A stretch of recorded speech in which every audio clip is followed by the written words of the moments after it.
ठीक है, recording started. So total I see 10 people only, बाकी लोग एब्सेंट दिख रहे हैं मुझे। ठीक है, let's see.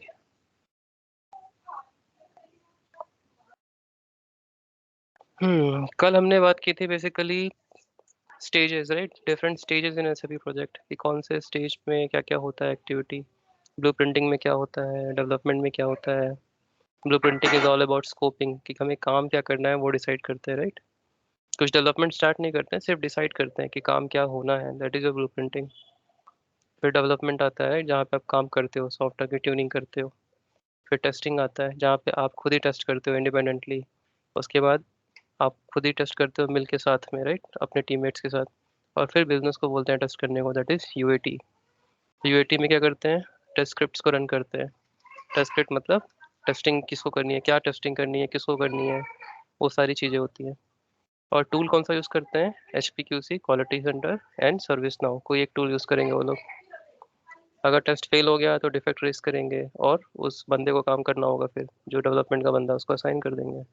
Ultimately UAT sign off मिलेगा बिजनेस की तरफ से कि everything is good. Sign off मतलब रिटर्न मेल पे वो लिख के भेजेगा कि yes we are satisfied with the software ना, सेटिस्फाइड विद द सॉल्यूशन।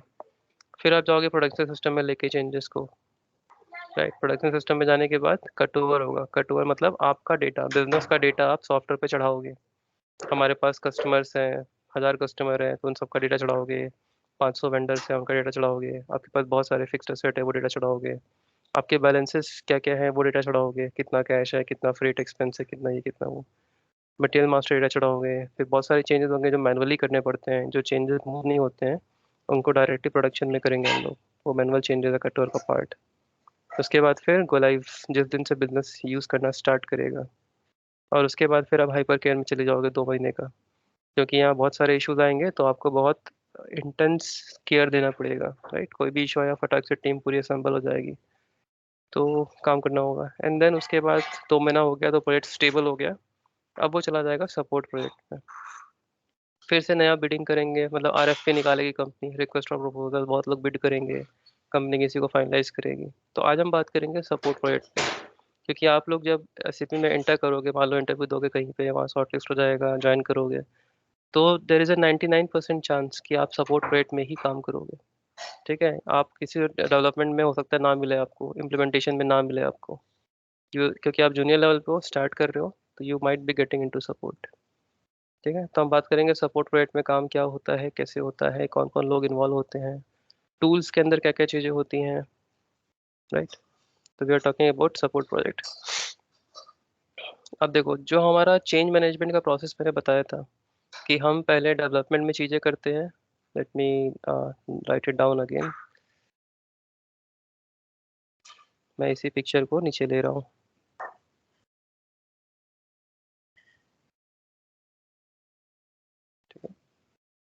अब मैं यहाँ पे एक ही क्वालिटी रखता हूँ, इसको हटा देता हूँ।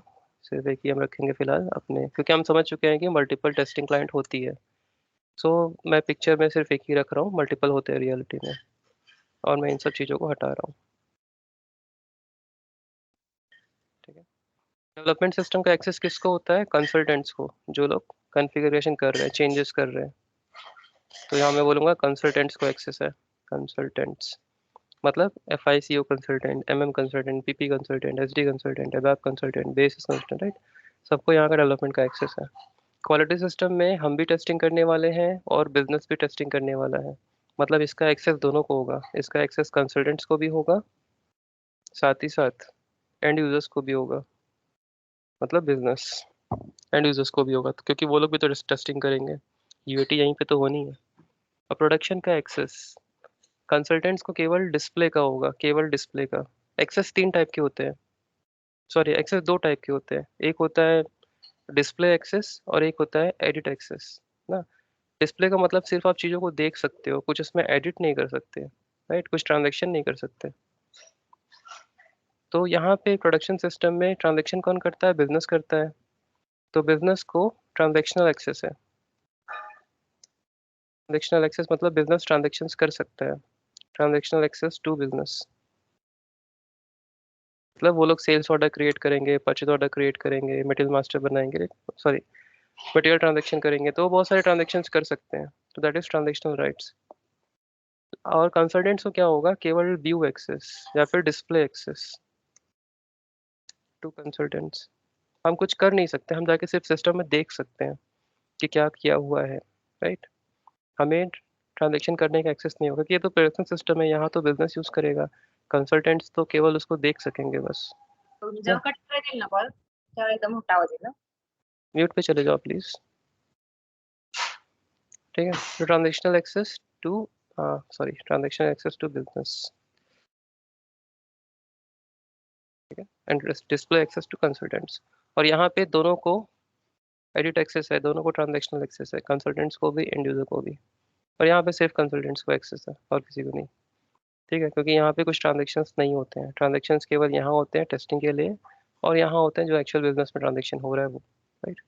Now coming to support project, हमारा सपोर्ट प्रोजेक्ट में काम कैसा होता है, क्या होता है।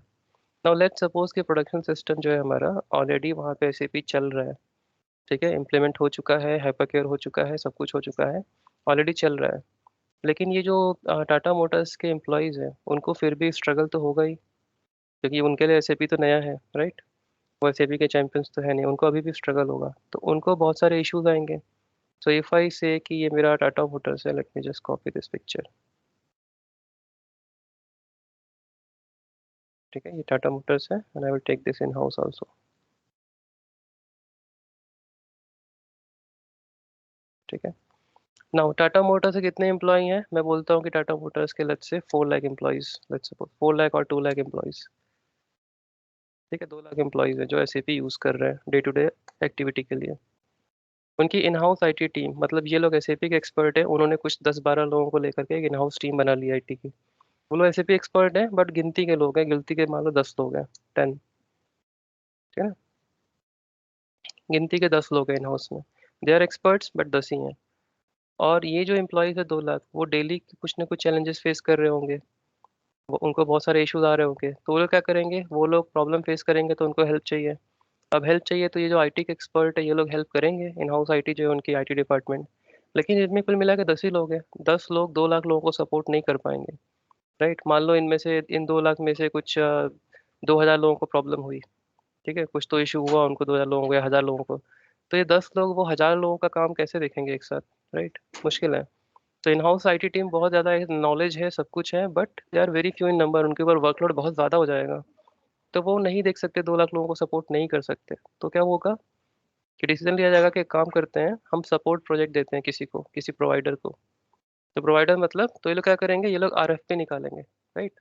टाटा मोटर्स क्या करेगी, आरएफपी निकालेगी, रिक्वेस्ट फॉर प्रपोजल, ठीक है, उसमें दे देंगे हमारा रिक्वायरमेंट क्या है, हमें सपोर्ट चाहिए 5 साल का, और ये हमारा बिजनेस है, ये एसएपी सेटअप है, ऐसा ऐसा बोल देंगे। उसके बाद उस आरएफपी के अगेंस्ट में ये सब companies, TCS, Infy, Wipro, HCL, Accenture, right, IBM, ये सारे कंपनीज, एनटीटी, ये सारे कंपनीज क्या करेंगे, ये सारे कंपनीज बिड करेंगे, मतलब प्रपोजल भेजेंगे अपना। अल्टीमेटली टाटा मोटर्स किसी एक दो को फाइनलाइज करेगी, राइट, नेगोशिएशन करने के बाद किसी को फाइनलाइज कर लेगी। तो लेट्स से कोई फाइनलाइज हो गया, मैं बोलता हूँ चलो इन्फी फाइनलाइज हो गया, तो मैं सिर्फ इन्फी को रखा हूँ, बाकी सबको क्लीन कर देता हूँ यहाँ से। तो लेट्स से इन्फी फाइनलाइज हो गया, इन्फोसिस। अब क्या है कि इन्फोसिस को सपोर्ट प्रोवाइड करना है 5 साल के लिए, ठीक है। तो इन्फोसिस क्या करेगी सर अपना, फॉन्ट साइज इंक्रीज कीजिए ना। क्या करूँ, फॉन्ट साइज। और कितना बड़ा करूँ, आप मोबाइल पे देख रहे हो क्या। हाँ जी सर। मोबाइल पे पढ़ाई करोगे तो फिर तो आपका हो ही नहीं पाएगा, लैपटॉप पे आ जाओ। मोबाइल पे इंक्रीज करता रहूँगा फिर मुझे ही दिक्कत होगी लिखने में, ठीक है। अब देखो इन्फी क्या है कि ये सपोर्ट प्रोवाइड करेगी 5 साल के लिए, कॉन्ट्रैक्ट मिल गया इनको। अब ये लोग टीम बनाना स्टार्ट कर देंगे, राइट। तो क्या करेंगे, ये टीम बनाएंगे अपना, टीम में वो सारे बंदे चाहिए इनको, इनको फीको के बंदे चाहिए, एफडी के बंदे चाहिए, एमएम के चाहिए, पीपी के चाहिए, अबैप के चाहिए, बेसिस के चाहिए, राइट, हर मॉड्यूल के बंदे चाहिए इनको, क्योंकि सपोर्ट प्रोवाइड करना है। इन्होंने टीम बना के रख ली अपनी, तो टीम में कोई टीम लीड भी होगा। तो फाइनेंस के टीम में, लेट्स सपोज फाइनेंस की टीम में उन्होंने 5 लोग को रखा हुआ है, एसडी की टीम में 7 लोगों को रखा हुआ है, एमएम की टीम में 6 लोगों को रखा हुआ है, पीपी की टीम में 2 लोगों को रखा है, एबएप की टीम में 5 लोगों को रखा है, बेसिस की टीम में 2 लोगों को रखा है। इतने लोगों को हायर कर लिया इन्होंने, तो इन्होंने अपनी 27 लोगों की एक टीम बना ली। ठीक है। फिर क्या होता है, हर एक मॉड्यूल का कोई टीम लीड होता है। जैसे फाइनेंस में 5 लोग हैं, तो उसमें से कोई एक बंदा टीम लीड होगा जो इन चारों को लीड करेगा। ठीक है ना, मॉड्यूल स्पेसिफिक टीम लीड। तो एक टीम लीड होगा जो फाइनेंस को लीड करेगा, एक टीम लीड होगा जो एसडी को लीड करेगा, एक टीम लीड होगा जो एमएम का होगा, एक टीम लीड होगा जो पीपी का होगा, टीम लीड एबैप का, टीम लीड बेसिस का, राइट। हर मॉड्यूल का अपना एक टीम लीड होगा। और साथ ही साथ इन सारे लीड्स के ऊपर एक प्रोजेक्ट मैनेजर होगा। इन सारे लीड्स के ऊपर एक प्रोजेक्ट मैनेजर होगा। So let's put here project manager. Project manager ने एक टीम बनाई है जिसमें उन्होंने इतने सारे लोगों को हायर किया है और उन्होंने किसी किसी को टीम लीड बना दिया है। हर एक मॉड्यूल से एक बंदा टीम को लीड करेगा। ठीक है। अब क्या होगा कि अब ये टीम लीड की जरूरत क्यों पड़ गई, बिकॉज मैनेजर 27 लोगों को एक साथ कोऑर्डिनेट नहीं कर सकता। इट्स नॉट पॉसिबल कि मैनेजर जो है 27 लोगों को एक साथ कोऑर्डिनेट करे, नहीं। उसने किसी को टीम लीड बना दिया है। अब उस टीम लीड को क्या करना है, अपनी टीम का सारा सारा स्टेटस मैनेजर को देना है। तो मैनेजर अब सिर्फ कितने लोगों को कोऑर्डिनेट करेगा, इनसे, टोटल 6 लोगों से। तो ये जो टीम लीड का बंदा है, फाइनेंस का लीड है, वो फाइनेंस का सारा इन्फॉर्मेशन मैनेजर को देगा। He is responsible for all the finance activity. कोई भी इशू फाइनेंस का आया, असाइन कोई भी हो, उन चारों पांचों में कोई भी काम करे, मैनेजर उस टीम लीड को पूछेगा कि क्या स्टेटस है, राइट। अब मैनेजर को सिर्फ 6 लोगों से डील करना है। तो आप जब जाते हो जूनियर लेवल पे एंट्री मारते हो, तो आप टीम में काम जरूर करोगे, पर आपको कोई टीम लीड होगा। तो टीम लीड नॉर्मली 7 साल 8 साल 10 साल का एक्सपीरियंस पे होता है, नॉर्मली 6-7 साल तो होना ही चाहिए। और जो प्रोजेक्ट मैनेजर होगा वो इनके साथ डील करेगा, स्टेटस इनसे मांगेगा, राइट। तो लेट्स से ये टीम बन गई। अब क्या होगा कि हमारा अब ये टीम बिल्कुल नई है, right. It's a brand new team. Manager ने एकदम नई टीम बना ली है। This is called your project team. ये आपका प्रोजेक्ट टीम बंद है। कर लो। म्यूट पे चले जाओ प्लीज। ये आपका प्रोजेक्ट टीम बन गया है। लेकिन इनको बिजनेस का कुछ आइडिया नहीं है कि टाटा मोटर्स में जैसे पे लगा है वो क्या है। तो क्या होगा, इनिशियल हैंडओवर होगा, राइट। Initial handover. ठीक है। हैंडओवर में क्या होगा, हैंडओवर में किसकी आवाज आ रही है, please go on mute. Initial handover में इनको केटी दी जाएगी, knowledge transition, right, knowledge transition. तो इन हाउस आईटी टीम इनको, इस नई टीम को केटी देगी, नॉलेज शेयर करेगी, क्योंकि इनको बाद में सपोर्ट प्रोवाइड करना है। लेकिन ये पूरी नई टीम, इनको कुछ पता ही नहीं है हमारे बारे में, टाटा मोटर्स के बिजनेस के बारे में, उनके आईटी सिस्टम के बारे में। तो ये लोग बोलेंगे कि हमें 2 हफ्ते का केटी दो, राइट, 2 हफ्ते का केटी दो। तो इन हाउस टीम इनको 2 हफ्ते का केटी देगी कि दिस इज अवर प्रोसेसेस, ये हमारा तरीका है काम करने का, ऐसे ऐसे होते हैं, इतने सारे एम्प्लॉयज हैं हमारे, ये जो पास्ट के इश्यूज रहे हैं, राइट, और ये हमारे रिजॉल्व हो चुके थे। 100 इश्यूज आए थे जिसमें से 90 रिजॉल्व हो चुके हैं, 10 ऑनगोइंग है जिसपे आपको काम करना पड़ेगा करेंटली, राइट। तो वो सारा केटी इनको दिया जाएगा। तो वो केटी होने के बाद this team is ready now. अब ये टीम रेडी है अपने सपोर्ट प्रोवाइड करने के लिए। तो प्रोवाइड कैसे करेंगे अब सपोर्ट, मान लो टीम को केटी मिल गई, नॉलेज मिल गया, उन्होंने डॉक्यूमेंट शेयर कर दिए कि पुराना क्या क्या इश्यूज आया हुआ था, कौन कौन से मॉड्यूल में, वो डॉक्यूमेंट्स हर लीड लीड अपना अपना पढ़ लिया, अपनी टीम को बता दिया, सब कुछ हो गया, दे आर रेडी नाउ। अब क्या होगा कि ये जो एम्प्लॉयज हैं जिनको इश्यूज आ रहे हैं, ठीक है, तो लेट्स से इनको कुछ इशू आया, ये सबसे पहले जाएंगे अपने सुपर यूजर के पास। तो there is two things, one is user and one is super user. एक होता है एंड यूजर और एक होता है सुपर यूजर। एंड यूजर क्या है, वो बंदा, ये 2 लाख एम्प्लॉयज जो लोग एसएपी को यूज कर रहे हैं, they are end users of SAP, SAP use कर रहे हैं। उन्हीं में से उन्हीं में से कुछ बंदे होंगे जिनको एसएपी की अच्छी नॉलेज होगी, राइट, वो है सुपर यूजर। ये वो बंदे हैं जो बिजनेस की भी नॉलेज रखते हैं और एसएपी की भी नॉलेज रखते हैं। मे बी उनको स्टार्टिंग से ट्रेन किया गया है, राइट। जब उनको एसएपी लगाया जा रहा था तो दे वर इन्वॉल्व, तो उनको नॉलेज है कि हमने क्या लगा रखा है, आईटी सिस्टम, हमारा बिजनेस काम कैसे करता है। तो उनको हम बोलते हैं सुपर यूजर। वो भी यूजर है but they have more knowledge, right. तो अगर इनमें कोई इशू आया, सबसे पहले वो जाएंगे सुपर यूजर के पास। मे बी वो कोई गलती कर रहे होंगे, सुपर यूजर हेल्प कर दे, उन्हीं का एक बंदा है वो सुपर यूजर, उन्हीं के डिपार्टमेंट का एक बंदा है। तो अगर सुपर यूजर नहीं कर पाया, उससे भी नहीं हुआ, राइट, तो क्या होगा, वो लोग बोलेंगे अब हमें इनफी से हेल्प चाहिए होगी।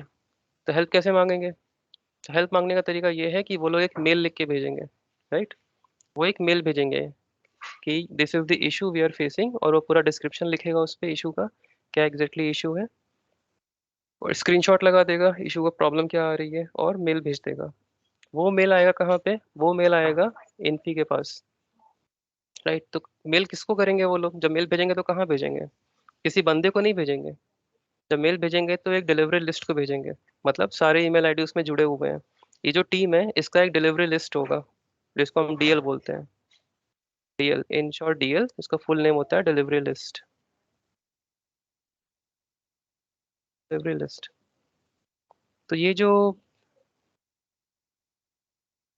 अब देखो ये जो डिलीवरी लिस्ट है, तो basically it's an email ID, उसके अंदर इन सबकी ईमेल आईडी पड़ी हुई है। अगर किसी ने मेल भेजा है डिलीवरी लिस्ट को, तो ऑटोमेटिकली वो सबको चला जाएगा, राइट। तो क्या करेंगे, वो डिलीवरी लिस्ट को एक मेल भेज देंगे कि हमें ये प्रॉब्लम आ रही है, तो कोई एक बंदा होगा जिसको इश्यू आ रहा होगा, वो भेज देगा।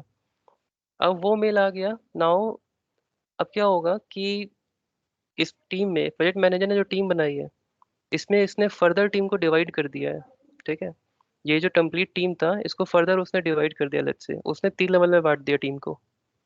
उसने बोल दिया टीम का लेवल L1 है, इसमें right here,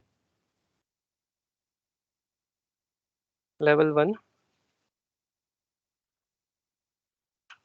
level 2 and level 3। ठीक है, टीम को 3 लेवल में बांट दिया, लेवल 1, लेवल 2, लेवल 3। लेवल 1 वो बंदे हैं जो बेसिक है, मतलब beginners, kind of very less experienced. इसमें कम एक्सपीरियंस वाले बंदे हैं लेवल 1 में, सारे ही मॉड्यूल के हैं बट लेस एक्सपीरियंस्ड। ठीक है, ये है इंटरमीडिएरी। ठीक है, let's say around 3 to 5 years experience, kind of 3 to 5 years experience. और यहाँ है आपके एक्सपर्ट्स, तो basically let's say 8 to 10 year experience और मोर, I can say more than 8 years experience, more than 8 years।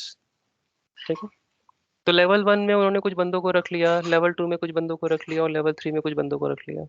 जब वो मेल आएगा तो सबसे पहले किसके पास आएगा, इसके पास आएगा, लेवल 1 की जो डिलीवरी लिस्ट होगी उसके पास आएगा। तो mail will come to level 1। तो इसने मान लो मेल भेजा, कोई एम्प्लॉय था ये जिसने मेल भेजा है, तो वो मेल भेजेगा यहाँ पे लेवल 1 के पास। अब लेवल 1 क्या है, जूनियर पर्सन है, जूनियर वहाँ पे काफ़ी है। तो वो लोग मेल को पढ़ेंगे, समझेंगे, और अगर उनसे रिजॉल्व हुआ, हाँ उसके पहले पढ़ेंगे समझेंगे, और साथ ही साथ एक टिकट नंबर जनरेट करेंगे, राइट। जो इशू आया है उसके लिए एक टिकट नंबर जनरेट होगा ट्रैकिंग पर्पज से। तो वो लोग कोई टूल यूज़ करेंगे जिसको हम बोलेंगे टिकटिंग टूल, राइट। तो यहाँ पे टिकटिंग टूल क्या होगा, जो मैंने बताया था, या तो HPQC यूज़ हो रहा होगा, या तो सर्विस नाउ यूज़ हो रहा होगा। ये दो टिकटिंग टूल यूज होते हैं। अल्टीमेटली टिकटिंग टूल में क्या होता है, टिकटिंग टूल में होता है कि जो इशू आया है उसको एक नंबर असाइन कर दो कि ये डिफेक्ट नंबर है, राइट, या फिर इंसिडेंट नंबर उसको बोलते हैं। तो वहाँ पे इंसिडेंट नंबर आएगा, डिस्क्रिप्शन आएगा, किसने रेस किया था, किस बंदे ने, यूजर ने, उसका नाम आएगा, मेल आईडी आएगा, राइट। स्टेटस होगा। तो अगर मैं लिखूँ किसी भी टिकटिंग टूल में क्या क्या चीज़ें होंगी, राइट, तो लेट्स से इंसिडेंट नंबर या फिर डिफेक्ट नंबर, इंसिडेंट बोलो डिफेक्ट नंबर बोलो। उसके बाद इशू होगा, पूरा इशू एक्सप्लेन होगा, एक्सप्लेनेशन, राइट, क्या इशू है वो पूरा होगा स्क्रीनशॉट के साथ। वहाँ पे अटैचमेंट कर सकते हो टूल के अंदर, मतलब आपने इशू एक्सप्लेन कर दिया, लेकिन आपके पास आप चाहते हो कि मैं कोई वर्ड डॉक्यूमेंट बनाया हूँ इशू का पूरा लंबा चौड़ा, वो भी अटैच कर दूँ ताकि सामने वाले को समझ में आ जाए। तो बिजनेस वो अटैचमेंट भी कर सकता है। साथ ही साथ यहाँ पे स्टेटस होगा कि इशू का स्टेटस है क्या, क्रिएटेड है, या फिर वर्क इन प्रोग्रेस है, या रिजॉल्व्ड है, या क्लोज्ड है, राइट, या रिजेक्टेड है, या क्या स्टेटस है। तो स्टेटस होगा यहाँ पे। असाइंड टू होगा, कौन इस पे काम कर रहा है, असाइंड टू पर्सन आएगा, राइट, इस पे काम कौन कर रहा है। असाइनमेंट ग्रुप आएगा, पहले असाइनमेंट ग्रुप लिखता हूँ मैं। असाइनमेंट ग्रुप, असाइनमेंट ग्रुप का मतलब है किस टीम को, किस कौन सी टीम है जो काम कर रही है, फीको की काम कर रही है कि SG की, MM की, PP, कौन सी टीम काम कर रही है, इशू किसका है। उसके बाद उस टीम के अंदर कौन सा बंदा काम कर रहा है, असाइंड पर्सन, इसको असाइंड है। फीको का ग्रुप है, मतलब फीको वाला टीम काम कर रहा है, उस टीम के अंदर 5 लोग हैं, उनमें से कौन काम कर रहा है, असाइंड पर्सन, राइट। उसके बाद फिर यहाँ पे वो रहेगा टाइमर, जहाँ पे बेसिकली डेज वेज काउंट हो रहे होंगे, कितना दिन पुराना टिकट है, कब से चला आ रहा है, राइट। तो जब ये टिकट आया, जब ये इशू आया, वो तो इशू बना के भेजेंगे। लेवल 1 के बंदे वो मेल पढ़ेंगे, उस मेल को पढ़ने के बाद इस टूल में जाएंगे, मान लो एचपी की यूज़ कर रहे तो उसके अंदर जाएंगे, वहां पे जाकर के वो डिस्क्रिप्शन लिखेंगे क्या इशू है, जो बिजनेस का मेल आया है उसको अटैच कर देंगे। स्टेटस होगा क्रिएटेड, क्योंकि अभी टिकट क्रिएट। असाइनमेंट ग्रुप, वो लोग फिलहाल पढ़ के जो उनको समझ में आता है कि ये फाइनेंस का इशू है या बैप का इशू है या किसका इशू है वो डाल देंगे। असाइन पर्सन खाली छोड़ देंगे, केवल ग्रुप डाल देंगे वो। ठीक है। और उसको सेव करेंगे, जैसे ही सेव करेंगे तो यहाँ पे एक टिकट नंबर जनरेट हो जाएगा। टिकट नंबर जनरेट होने के बाद वो बिजनेस को वापस मेल कर देंगे कि this is the ticket number या फिर this is the incident number generated for further communication. जैसे होता है ना कि आप कोई प्रॉब्लम फेस कर रहे हो तो आप कॉल करते हो, कंप्लेन रेज करते हो, तो वो आपको कंप्लेन नंबर जनरेट करके दे देता है कि this is your complain number. वही काम यहाँ पे भी है। इशू आया, आपने उसको टूल के अंदर सब कुछ डाल करके टिकट नंबर जनरेट किया और बिजनेस को मेल कर दिया कि this is the ticket number for further communication. अब सब कुछ इसी टिकट में ट्रैक होगा कि क्या स्टेटस है, क्या डिस्क्रिप्शन, सब कुछ इसी में ट्रैक होगा, राइट। जो भी to and fro mail chain चलेगा वो सब यहाँ पे अटैच करते जाओगे हम, राइट। तो इशू आपने क्रिएट, टिकट आपने क्रिएट कर लिया। अब क्या है, लेवल 1 का बंदा दिखेगा टिकट को कि हाँ, उसके पहले असाइंड पर्सन खाली था, राइट। फिर क्या होगा कि जैसे ही आपने ग्रुप अपडेट किया, उस टीम लीड को मालूम पड़ जाएगा कि ये टिकट हमें आ गया है, राइट, हमारी टीम को असाइंड है। तो वो किसी बंदे को दे देगा कि तुम काम करो। मान लो ये फीको के ग्रुप को आ गया, तो फीको का जो टीम लीड होगा वो किसी बंदे को दे देगा कि तुम इस पे काम करो। असाइंड पर्सन वो अपडेट कर देगा। जैसे वो असाइंड टीम लीड जैसे असाइंड पर्सन को अपडेट करेगा, इमीडिएटली उस पर्सन को मेल चला जाएगा। अब मेल सिर्फ उस पर्सन को जाएगा, राइट, क्योंकि उसको असाइन हो गया है, तो इमीडिएटली उस पर्सन को इनबॉक्स में मेल आ जाएगा आउटलुक में, ये टिकट तुमको असाइन हुआ है। तो वो जाके फिर टिकट खोलेगा टिकटिंग टूल में, पढ़ेगा, पूरा अटैचमेंट दिखेगा, इससे दिखेगा किसने रेस किया है वो भी रहेगा, वो यहाँ पे छूट गया है, रेस्ड बाई, किस यूजर ने रेस किया है। तो फिर जाके उसको कनेक्ट करेगा, अगर कुछ पूछना है तो यूजर को कनेक्ट करेगा कि मुझे ये बताओ क्या कर रहे हो, कैसे कर रहे हो, स्क्रीन शेयर करो, दिखाओ, राइट, वो सब चीज़ें चलेंगी। तो वो जो बंदा है, एक सेकेंड कॉल आ रहा है। तो अब क्या है कि जो बंदे को असाइन हुआ है वो बंदा काम कर रहा है। अगर वो रिजॉल्व कर लिया तो वेल एंड गुड। मान लो वो कोई गलती कर रहा होगा तो बता देगा वो कि ये गलती कर रहे हो आप, इसको ऐसे नहीं ऐसे करना है। या फिर हो सकता है कि नहीं, कुछ प्रॉब्लम कुछ और है, वो उसको पकड़ में ही नहीं आ रहा, लेवल 1 बंदा पकड़ ही नहीं पा रहा है। तो क्या करेगा, टिकट को एस्केलेट कर देगा, लेवल 1 से लेवल 2 पे मूव कर देगा। वो बोलेगा कि मेरे से नहीं हो रहा है, अब ये लेवल 2 को भेज दो, एस्केलेट कर दो। तो वो टिकट को मूव कर देगा लेवल 1 से लेवल 2 पे। Late me just like this, level 1 से लेवल 2 पे चला गया, राइट, टिकट आगे बढ़ा दिया उसने। तो ये कैसे करेगा लेवल 2 पे, बेसिकली यहाँ पे वो असाइंड पर्सन चेंज हो जाएगा। वो एक मेल डाल देगा, राइट, वो एक मेल डाल देगा कि please look into this ticket and sending it to you या फिर फॉरवर्डिंग इट टू यू करके। और असाइंड पर्सन चेंज हो जाएगा। अब ये पर्सन जो है वो उस लेवल 2 का पर्सन है। ठीक है, अब वो देखना स्टार्ट करेगा। अब जब वो देखेगा पूरा, उसको सब कुछ टूल के अंदर दिख जाएगा कि क्या क्या हो रखा है, किसने क्या बातचीत कर रखी है, सब दिखेगा उसको। और फिर उसे कुछ क्वेश्चन होगा तो वो जाएगा, जिसने रेस किया था उससे पूछेगा, राइट, सब कुछ। और क्लोज कोशिश करेगा रिजॉल्व करने की। तो हो सकता है कि दिन भर में लेट्स से यहाँ पे कुछ 100 टिकट आए हो लेवल 1 पे, जिसमें से 100 में से उसने कुछ 80 टिकट रिजॉल्व कर दिए, 20 टिकट यहाँ पहुंच गया लेवल 2 के पास, क्योंकि वो रिजॉल्व नहीं हो पा रहा है। तो लेवल 2 के लोग क्या करेंगे, उस टिकट को रिजॉल्व करने की कोशिश करेंगे। अब यहाँ थोड़े ज़्यादा एक्सपीरियंस वाले हैं तो मोस्ट लाइकली वो लोग काफ़ी सारे इश्यूज रिजॉल्व कर लेंगे। तो मान लो उसने 20 में से 19 इशू रिजॉल्व कर लिए। ठीक है। तो रिजॉल्व कैसे होगा, तो मे बी या तो यूज़र कुछ गलती कर रहा होगा तो उसको बता देंगे, या फिर सिस्टम में कोई चेंज चाहिए, राइट, सिस्टम में कुछ तो फिक्स करना पड़ेगा, कुछ चेंजेस करने पड़ेंगे हमें, सेटिंग गलत है। तो क्या करेगा, वो जाएगा और यहाँ पे काम करना स्टार्ट करेगा डेवलपमेंट में। उसको तो चेंजेस करने हैं, वो चेंजेस करेगा डेवलपमेंट बॉक्स में। चेंजेस करने के बाद उनको भेजेगा टेस्टिंग क्लाइंट में, राइट। तो चेंजेस टेस्टिंग क्लाइंट में कैसे भेजेगा, जब यहाँ पे वो चेंजेस करेगा और उन चेंजेस को सेव करेगा, तो सिस्टम एक ट्रांसपोर्ट रिक्वेस्ट जनरेट करता है। ठीक है, हम बाद में देखेंगे अपने एसएपी सिस्टम में ट्रांसपोर्ट रिक्वेस्ट कैसा दिखता है। सिस्टम एक ट्रांसपोर्ट रिक्वेस्ट जनरेट करता है, टीआर नंबर, ठीक है, कोई नंबर जनरेट होगा। उस टीआर के अंदर सब कैप्चर्ड है कि किसने चेंज किया है, क्या चेंज किया है, किस डेट पे, किस टाइम पे, सब कुछ कैप्चर हो जाता है, ठीक है, मतलब चेंजेस कैप्चर कर रहा है वो। तो आप जो भी चेंजेस करोगे यहाँ पे, सिस्टम उसके लिए ट्रांसपोर्ट बना देगा, और फिर वो ट्रांसपोर्ट को उठा करके क्वालिटी में डालना है। तो ये कौन डालेगा? ये काम होता है बेसिस टीम का। ट्रांसपोर्ट मूव करने का काम होता है बेसिस टीम का। बेसिस टीम को हम बोलते हैं सिस्टम एडमिन, है वो एडमिन है, राइट। सिस्टम को अप एंड रनिंग रखना बेसिस टीम का काम है। तो जो डिफेक्ट आया था, 20 डिफेक्ट, उसको रिजॉल्व करने के लिए मान लो हमें कुछ नया चेंजेस करना पड़ा, तो हम जाके डेवलपमेंट में चेंजेस करेंगे, उसका टीआर जनरेट होगा, और फिर बेसिस टीम को मेल करेंगे कि please move this TR to quality. Basis team क्या करेगी? उस ट्रांसपोर्ट को क्वालिटी में मूव कर देगी। ट्रांसपोर्ट जब क्वालिटी में पहुंच जाएगा, इसका मतलब है चेंजेस क्वालिटी में पहुंच गए, राइट। चेंजेस पहुंच गए तो फिर टेस्ट करेंगे हम लोग, अगर ठीक लगा हमें तो हम यूजर को बोलेंगे, जिसने रेस किया था इशू, रेस्ड बाई, राइट, उसको बोलेंगे तुम टेस्ट करो क्वालिटी में। फिर वो क्वालिटी में टेस्ट करेगा, अगर वो पास हो गया तो इसका मतलब है टीआर, मतलब चेंजेस सही है, बराबर है।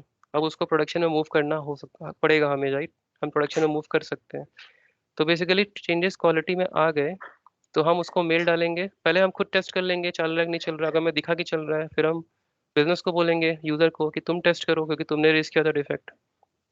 तो वो टेस्ट करेगा, उसको ठीक लगा, हम उसको बोलेंगे please provide sign off so that changes can move to production. जब तक वो साइन ऑफ नहीं देता है, मतलब मेल पे लिख के नहीं देता है ही is okay and changes can go to production, तब तक हम चेंजेस को आगे नहीं बढ़ाएंगे, ठीक है ना। Sign off is very very important for us. कल को अगर प्रोडक्शन फट गया तो आपको कौन बचाएगा? नौकरी चली जाएगी आपकी। अगर लेकिन आपके पास मेल रहा कि नहीं हमने साइन ऑफ लिया था, बिजनेस ने बोला था कि इज ओके, टेस्ट किया हुआ था, तब कोई दिक्कत नहीं है, राइट। फटा तो फिर साइन ऑफ मेल है हमारे पास। तो साइन ऑफ मेल ले लिया है, अब हम चाहते हैं कि चीजें प्रोडक्शन में जाए। तो नाउ सपोज करो कि ये जो 20 टिकट थे, इन ये अलग अलग मॉड्यूल्स के थे, कोई का टिकट था, कोई फीको का था, कोई पीपी का था। तो कुछ 10-15 कंसल्टेंट्स काम कर रहे थे अलग अलग टिकट्स पे। सबने अपने अपने चेंजेस बनाए हुए हैं, राइट। सबने अपना अपना टीआर बनाया हुआ है, वो सारे टीआर क्वालिटी में आ चुके हैं। टीआर जब प्रोडक्शन में मूव होता है तो प्रोडक्शन को डाउन करना पड़ता है। चेंजेस जब प्रोडक्शन में मूव होते हैं तो प्रोडक्शन को, कहाँ पेस्ट हो रहा है, सॉरी,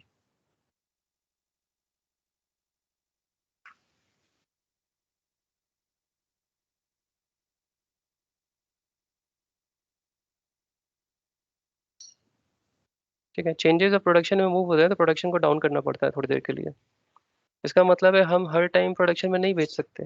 हर कंपनी का एक पॉलिसी होता है कि प्रोडक्शन में कब जाएंगी चीज़ें। तो नॉर्मली कंपनीज क्या बोलती हैं कि लेट्स से एक डेट डिसाइड कर लेती हैं, let's say third Friday, third Friday को हम भेजेंगे। नॉर्मली चेंजेस फ्राइडे को जाती हैं, Friday Saturday, right, non working day. तो उन्होंने मान लो बोल दिया कि हम एवरी मंथ थर्ड फ्राइडे जो होगा हमारा, पहला छोड़ के दूसरा छोड़ के तीसरा, उस दिन हम प्रोडक्शन में भेजेंगे। थर्ड फ्राइडे में सेकंड हाफ में, ताकि हमारा सब कुछ बंद हो चुका हो, उस दिन हम प्रोडक्शन में भेजेंगे। तो जितने भी चेंजेस होंगे वो सब केवल वेट करेंगे, सबका साइन ऑफ ले लिया है आपने, सब वेट करेंगे। थर्ड फ्राइडे को जाना है, लेकिन थर्ड फ्राइडे को ऐसे ही नहीं चला जाएगा, समवन हैज टू चेक। तो होगा क्या, बीच में एक मीटिंग होती है, let's say this is a meeting happening, एक मीटिंग होगी। तो ये थर्ड फ्राइडे के कुछ 2 दिन पहले एक मीटिंग रख देंगे ये लोग, दिस इज अ मीटिंग, ठीक है, जिसको हम बोलेंगे कैब मीटिंग। कैब मतलब change approval board, change approval board. तो चेंजेस प्रोडक्शन में जाएं उसके 2 दिन पहले एक मीटिंग रख देंगे चेंज अप्रूवल बोर्ड का। अब इसमें क्या है कि आपके जो चेंजेस हैं, जो आपके टीआरस हैं, लेट्स से अलग अलग लोगों ने चेंज बना रखे हैं, सबके चेंजेस जाने हैं प्रोडक्शन में। तो हम देख तो लें कि अब कोई प्रोडक्शन में रिस्क तो नहीं है, ऐसा तो नहीं कि कुछ जाके प्रोडक्शन में सिस्टम बिठा देगा। तो यहाँ पे इस मीटिंग में बहुत सीनियर बंदे होंगे, आईटी ओनर्स, जिसको आप आईटी ओनर्स बोलते हो, जो आईटी सिस्टम ओन कर रहे हैं। अगर डाउन हुआ तो डायरेक्ट उनकी रिस्पॉन्सिबिलिटी है कि कैसे डाउन हो गया, राइट। तो आईटी ओनर्स मतलब बहुत सीनियर बंदे, वो लोग इस मीटिंग में होंगे। और वो लोग क्या करते हैं, चेक करते हैं कि जितने चेंजेस जा रहे हैं उनमें कोई रिस्क तो नहीं है, मतलब सबका साइन ऑफ लिया हुआ है कि नहीं, सबकी टेस्टिंग की हुई है कि नहीं, सबका डॉक्यूमेंटेशन बराबर है कि नहीं। कल को मान लो फट गया तो हमें फाइंड आउट करना होगा ना कि किसके कारण फटा, कौन सा चेंज था जिसके कारण फट गया, फिर उसको फिक्स करना होगा। तो सब चीज़ें आपको चाहिए बाद में, राइट। तो होगा क्या कि कैब मीटिंग से पहले, कैब मीटिंग में क्या होता है कि एक शीट होती है। सो let's say this is the sheet, जिसको हम बोलेंगे कैब शीट या कोई भी शीट मान लो। तो let's say this is the sheet. इस शीट में डेटा अपडेट करना हो, इस शीट सबके पास होगा एक्सेस, ठीक है। ये शेयर ड्राइव पे डाल दिया जाएगा, और जितने भी कंसल्टेंट्स हैं, जितने भी ये सब है टीम के लोग, सबको एक्सेस होगा इसका। और इस शीट में हमें अपडेट करना होता है टीआर नंबर, कि क्या टीआर नंबर है। उसके बाद फिर इंसिडेंट नंबर, किस चीज़ के लिए टीआर बनाए थे, टीआर क्यों जा रहा है, राइट, इंसिडेंट नंबर। उसके बाद फिर साइन ऑफ मेल अटैच करो, sign off taken not taken वो रहेगा यस नो, राइट। अगर है तो फिर साइन ऑफ मेल लगाओ, साइन ऑफ मेल को अटैच करो, टेस्टिंग डॉक्यूमेंट अपडेट करो, चेंजेस किए थे उसके लिए आपने टेस्टिंग की है वो डॉक्यूमेंट भी आपको देना पड़ेगा। तो यहाँ पे क्या होगा, मान लो मेरा चेंज है तो मैं अपना टीआर नंबर डालूंगा, अपना इंसिडेंट नंबर डालूंगा जिस पे मैं काम कर रहा था। साइन ऑफ लिया है तो यस कर दो, मेल अटैच करना पड़ेगा, बिजनेस से जो मेल आया कि it is okay to move to production, वो मेल अटैच करूंगा। टेस्टिंग डॉक्यूमेंट पूरा स्क्रीनशॉट बना करके, वर्ड डॉक्यूमेंट बना करके अटैच करना पड़ेगा कि ये हमने टेस्ट किया है। ऐसा तो नहीं कि बिना टेस्ट किए ही बिजनेस ने दे दिया साइन ऑफ, साइन ऑफ तो मिल गया पर किसी ने टेस्ट ही नहीं किया, राइट, ऐसा नहीं होना चाहिए। तो टेस्टिंग डॉक्यूमेंट भी अटैच करना पड़ेगा। आइडिया इज कि जो भी चेंजेस जाएंगे उसका पूरा रिकॉर्ड होना चाहिए हमारे पास। कल को कुछ फट गया तो हम जाके वेरीफाई खोजेंगे, राइट, किसके कारण फटा है, तो हम एक एक चीज जाके देखेंगे कि ये इंसिडेंट था, उसमें ये इशू था, उसके लिए ये टीआर बनाया था। और टीआर के अंदर सारे चेंजेस कैप्चर्ड है कि क्या चेंज हुआ है, तो वो टीआर के अंदर है। उसके बाद चेंज्ड बाय ये भी रहेगा, टीआर ओनर, यहाँ पे टीआर ओनर लिख दो स्टार्टिंग में या फिर कहीं पे, या फिर चेंज्ड बाय, राइट, किसके चेंजेस हैं। तो फिर वो सब सारा रिकॉर्ड मेंटेन करेंगे हम लोग। इस कैब मीटिंग में क्या होगा, ये शीट खोलेंगे वो लोग जो सीनियर आईटी पीपल है, ये शीट खोलेंगे और बारी बारी पहले रो पे जाएंगे और बोलेंगे बंदे का नाम, चेंज बाय में बंदे का नाम लिखा है, राइट। तो लेट्स से उसने बोला Rakesh, can you tell me what changes you have done. तो मैं उसको बोलूंगा कि ये इंसिडेंट नंबर था, इस पे काम कर रहा था, ये इशू था, राइट। और हमने टेस्टिंग की हुई है और उसका साइन ऑफ मेल मिला है, साइन ऑफ मेल अटैच करके जो रखा हुआ है उसको खोल के दिखाऊंगा मैं कि ये साइन ऑफ मेल है। फिर वो टेस्टिंग डॉक्यूमेंट चेक करेगा कि आपने टेस्टिंग डॉक्यूमेंट बराबर बनाया है कि नहीं। ऐसा तो नहीं कि बिना कुछ रखे ही सीधा अपलोड ही मार दिया, खोल के देखेगा वो कि बराबर स्क्रीनशॉट टेस्टिंग सब कुछ फॉलो किया है कि नहीं। अगर उसको कहीं पे भी डाउट हुआ कि आपने कुछ तो फॉलो नहीं किया है या कुछ तो मिसिंग है, तो वो चेंजेस को रिजेक्ट कर देगा कि ये चेंज प्रोडक्शन में नहीं जा सकता बिकॉज साइन ऑफ मिसिंग है, या टेस्टिंग डॉक्यूमेंट मिसिंग है, या टीआर कुछ तो मिसिंग है, राइट। उसको कुछ भी लगा तो वो रिजेक्ट कर देगा। जब सब कुछ प्रॉपर होगा तो ही वो अप्रूव करेगा कि हाँ ठीक है ये प्रोडक्शन में जा सकता है। तो बारी बारी मान लो उसने सबके खोले, नाम बुलाया, सबका रीड किया, तो सब अपना अपना प्रेजेंट करते हैं कि मैंने ये चेंज किया था, इसलिए किया था। फिर वो कुछ क्वेश्चन भी पूछता है कि ये इम्पैक्ट कितना बड़ा, अगर ये मतलब अगर ये सही नहीं चला तो व्हाट इज द इम्पैक्ट। वो पूछता है कि how it will impact the system, ये इम्पैक्ट लोकल होगा या ग्लोबल होगा, मतलब सारी कंपनी कोड को असर करेगा या फिर किसी एक कंट्री स्पेसिफिक चेंजेस है ये, राइट। कितना रिस्की है पूछेगा, क्या आपका बैकअप प्लान, क्या अगर नहीं चला तो what is the backup plan, तो वो सब पूछेगा। अगर उसको ठीक लगा तो बोलेगा ठीक है changes can move to production, ठीक है, वो जाके अप्रूव कर देगा। कैब मीटिंग में अप्रूवल मिल गया मतलब योर जॉब इज डन। अब बेसिस टीम का काम है कि उस चेंज को आगे प्रोडक्शन में मूव करना। जैसे बेसिस टीम ने डेवलपमेंट से क्वालिटी में लाई थी, वैसे ही बेसिस ही टीम आप क्वालिटी से प्रोडक्शन में लेके जाएगी। तो मान लो यहाँ पे 20 लोगों ने चेंजेस भेजे थे अपने अपने, उसमें से कुछ 18 लोगों का अप्रूव हो गया और 2 लोगों का रिजेक्ट हो गया। 18 लोगों का अप्रूव हो गया, 18 चेंजेस अप्रूव हो गए। तो इसका मतलब है वही 18 चेंजेस ही आगे जाएंगे, जो रिजेक्ट हो गया वो आगे नहीं जाएगा, ठीक है ना, वो नहीं बढ़ेगा क्योंकि उसमें कुछ तो मिसिंग है। तो या तो वो लोग अपना जो मिसिंग है उसको फिक्स करे इमीडिएटली, और 2-3 घंटे के अंदर वापस से उस कैब मीटिंग का जो बंदा आईटी हो ना उसको वापस से रीच आउट करे कि हमने ये फिक्स कर लिया है, प्लीज हैव अ लुक करके, इफ पॉसिबल प्लीज अप्रूव। या तो फिर दे हैव टू वेट, उनको कुछ और प्रोसेस करना पड़ेगा, राइट। अब वो नहीं जा सकता, कट ऑफ टाइम खत्म हो गया। तो एनीवे मान लो कि 18 अप्रूव हो गया तो वो 18 जाएगा प्रोडक्शन में जब उसका एक्चुअल डेट आएगा। तो एक्चुअल मूवमेंट जब होना था उसके 2-3 दिन पहले कैब मीटिंग हो गई, कैब मीटिंग में 18 अप्रूव हो गए। अब वो पर्टिकुलर डेट पे जब प्रोडक्शन में जाना है, third Friday of the month, उस दिन वो प्रोडक्शन में जाएगी चेंजेस। प्रोडक्शन में पहुंच गया तो आप बिजनेस को इन्फॉर्म कर देते हो कि ये सारे डिफेक्ट्स जो थे, इंसिडेंट जो थे, आप वापस से चेक करो, it is now in production. Right. तो वापस से वो चेक करेगा, अगर सब कुछ ठीक रहा तो वो इंसिडेंट को क्लोज कर देगा अपने कमेंट्स के साथ कि already checked, it is working fine करके स्क्रीनशॉट लगा करके क्लोज कर देगा। राइट। तो जब इंसिडेंट बनता है तो उसका स्टेटस क्या होगा? स्टेटस होता है इनिशियली क्रिएटेड, क्योंकि आपने सिर्फ क्रिएट किया है। क्रिएटेड के बाद वो किसी को असाइंड हो जाएगा तो उसका स्टेटस हो जाएगा असाइंड। असाइंड के बाद वो WIP हो जाएगा, वर्क इन प्रोग्रेस में है, कोई काम कर रहा है उस पर। वर्क इन प्रोग्रेस के बाद फिर जब आप आगे बढ़ोगे तो मान लो रिजॉल्व हो गया, तो वो रिजॉल्व हो जाएगा। अगर रिजॉल्व स्टेट में पड़ा हुआ है कुछ 14-15 दिन तक तो ऑटोमेटिकली क्लोज हो जाएगा। राइट। तो ये डिफरेंट डिफरेंट स्टेटस होते हैं, created, assigned, work in progress, resolve, closed. ये सब स्टेटस बहुत इंपॉर्टेंट होते हैं आपके मैनेजर लेवल के लिए या फिर टीम लीड के लिए, क्योंकि उसको स्टेटस देना है मैनेजर को। मैनेजर को स्टेटस शेयर करना पड़ेगा इनके लीडरशिप टीम के साथ कि हमारा अभी क्या स्टेटस है। राइट। डेली कॉल होता है। तो ये जो है स्टेटस मॉनिटर होता रहता है, क्या स्टेटस है। तो मान लो 18 चले गए, हम फिर बिजनेस को बोल देंगे कि आप चेक करो, अगर रिजॉल्व हो गया तो इंसिडेंट क्लोज करो। तो वो जाके इंसिडेंट को रिजॉल्व में डाल देते हैं, 14-15 दिन तक पड़ा रहा तो ऑटोमेटिकली क्लोज हो जाएगा। इन केस इन केस आपका चेंजेस जाने के बाद भी वो रिजॉल्व नहीं हुआ, ठीक है ना, रिजॉल्व नहीं हुआ, इशू रिजॉल्व नहीं हुआ, तो फिर क्या होगा? तो इंसिडेंट जो था वो WIP में ही रहेगा, जिस बंदे को असाइंड था वो बंदा काम करेगा। अगर वो लेवल 2 का है, उससे नहीं हो पा रहा है, तो वो लेवल 3 पे बढ़ा देगा कि यार मेरे से नहीं हो पा रहा है, send it, escalate it to level 3, level 3 पे भेज दो, उनको देखने दो। अब वो हाईली एक्सपीरियंस पीपल है, वो लोग रिजॉल्व कर देंगे। ठीक है। अब मान लो कि कुछ ऐसा हुआ कि प्रोडक्शन चल रहा था और कुछ चेंजेस भेजे गए हैं, उनकी वजह से प्रोडक्शन गड़बड़ हो गया। पहले वो अच्छा भला चल रहा था, हमने कुछ चेंजेस भेजे, उसकी वजह से प्रोडक्शन एकदम ही गड़बड़ा गया। अब वो बहुत ज़्यादा प्रॉब्लम क्रिएट कर रहा है। तब क्या होगा? इसका मतलब है प्रोडक्शन ब्रेक हो गया। इसको बोलते हैं प्रोडक्शन ब्रेक। प्रोडक्शन सिस्टम को ब्रेक कर दिया हमारे चेंजेस ने, प्रोडक्शन डाउन हो गया। Now it's a big thing. Production down होना इज़ अ बिग थिंग। साथ ही साथ ये जो टिकट रेज होती है, जो इंसिडेंट बना, इंसिडेंट का अपना प्रियोरिटी होता है। हर इंसिडेंट का अपना प्रियोरिटी होता है। ठीक है ना, प्रियोरिटी। तो let me just take it one step down. Priority को यहाँ लाता हूँ। इंसिडेंट जब भी बनेगा प्रियोरिटी होगा। प्रियोरिटी होते हैं आपके low priority, medium priority, high priority and critical. जो लोग सपोर्ट में होते हैं इनके लिए प्रियोरिटी बहुत इंपॉर्टेंट है। इंसिडेंट किस प्रियोरिटी का है। ठीक है। अब क्या है कि लो प्रायोरिटी है, इसका मतलब है कि ज़्यादा सिग्निफिकेंट लोगों को इम्पैक्ट नहीं कर रहा है, 2-4 लोगों को इम्पैक्ट कर रहा है, आराम से आपके पास टाइम है।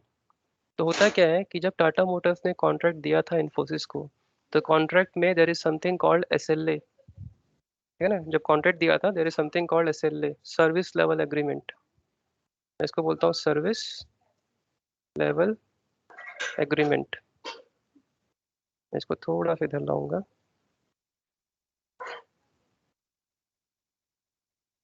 सर्विस लेवल एग्रीमेंट, ठीक है। तो होता क्या है कि टाटा मोटर्स ने प्रोजेक्ट जब दिया था इन्फोसिस को तो एग्री किया था, मतलब कॉन्ट्रैक्ट पे हुआ था कि लो प्रायोरिटी के टिकट 8 दिन में सॉल्व हो जाने चाहिए, मीडियम प्रायोरिटी के टिकट 4 दिन में सॉल्व हो जाने चाहिए, हाई प्रायोरिटी का टिकट 8 घंटे के अंदर सॉल्व हो जाना चाहिए, और क्रिटिकल टिकट 2 घंटे के अंदर सॉल्व हो जाना चाहिए। और अगर आप ऐसा नहीं कर पाते हो तो आपको पेनल्टी लगेगी, आपका पेमेंट काट लिया जाएगा। राइट। तो पेनल्टी हैवी होती है।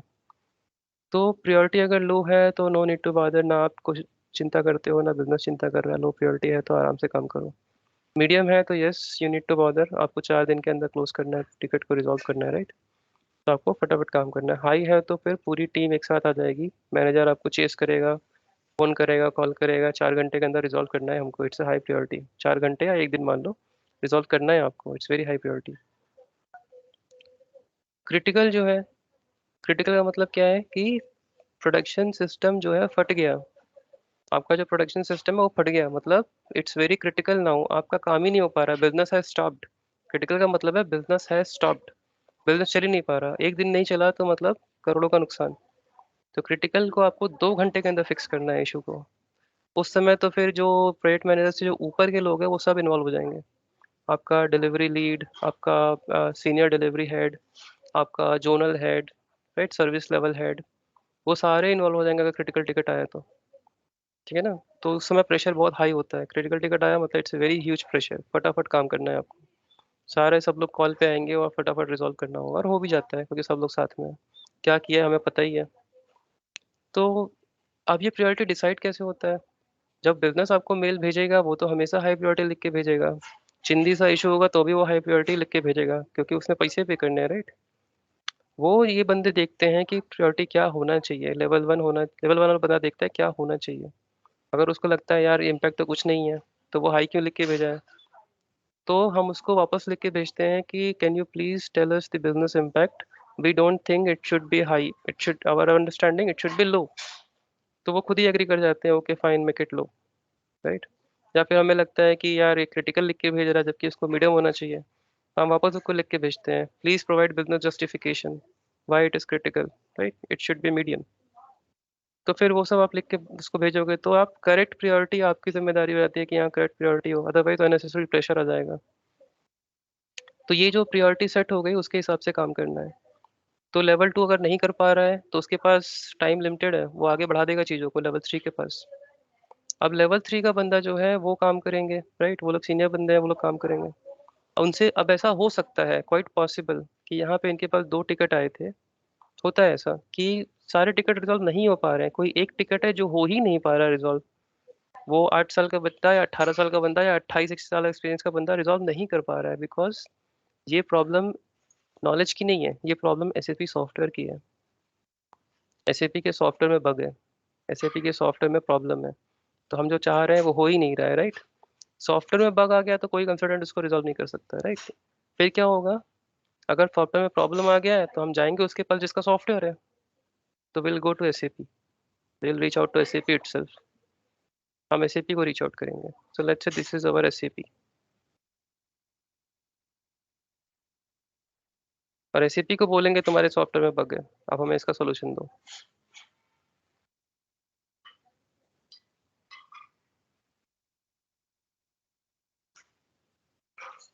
ठीक है। तो अब क्या होगा कि हम लोग एसएपी को डायरेक्टली रीच आउट करेंगे, क्योंकि हमें लगता है कि ये प्रॉब्लम सॉफ्टवेयर का है, ये प्रॉब्लम हमारी नॉलेज का नहीं है, ये प्रॉब्लम सॉफ्टवेयर का है, प्रॉब्लम में सॉफ्टवेयर में बग है। तो अब उसके लिए हम सॉफ्टवेयर को रीच कैसे, एसएपी को रीच कैसे करेंगे? हम तो नहीं जाएंगे जर्मनी, राइट। तो एसएपी ने क्या किया है, एसएपी ने एक अपना ऑनलाइन पोर्टल लॉन्च किया है जिसको बोलते हैं ओएसएस, ऑनलाइन सपोर्ट सर्विस, इसका फुल फॉर्म है ऑनलाइन सपोर्ट सर्विस। ठीक है, अभी मैं दिखा दूंगा आपको। तो ऑनलाइन सपोर्ट सर्विस क्या है कि एसएपी ने उनका बेसिकली इंटरनेट पे काइंड ऑफ वेबसाइट मान लो, काइंड ऑफ वेबसाइट है जिसमें उन्होंने आईडी पासवर्ड दे रखा है। टाटा मोटर्स को और इन्फोसिस को सबको आईडी पासवर्ड दे रखा है कि आप, आपके लिए ये आईडी है और ये पासवर्ड है। आपको कोई प्रॉब्लम आती है सॉफ्टवेयर रिलेटेड तो आप हमें रीच आउट करो इस आईडी पासवर्ड को डाल करके। तो इन्फोसिस के बंदे क्या करेंगे, ओएसएस पे जाएंगे, ऑनलाइन सपोर्ट सर्विस पे मतलब इंटरनेट पे, वहाँ पे आईडी डालेंगे, पासवर्ड डालेंगे और लॉगिन करेंगे। लॉगिन करने के बाद जैसे आपने टिकट रजिस्टर किया था वैसे हम एसएपी के लिए टिकट रजिस्टर करेंगे। हम वहाँ पे प्रायोरिटी डालेंगे, डिस्क्रिप्शन डालेंगे, अटैचमेंट लिखेंगे और स्टेटस आएगा, वो सब आएगा। और वो फिर हम लोग सबमिट करेंगे एसएपी को।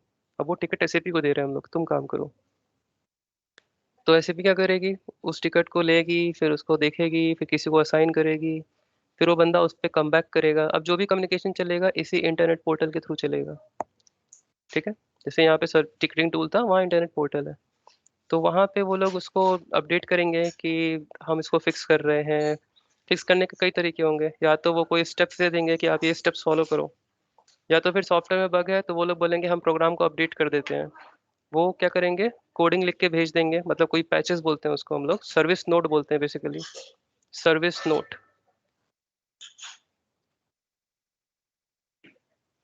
सर्विस नोट, सर्विस नोट क्या होता है कि एसएपी सर्विस नोट मतलब एसएपी ने कोडिंग लिख के रखी हुई है और वो आपको दे देते हैं कि आप एक काम करो, आप इस कोड को इम्प्लीमेंट कर लो।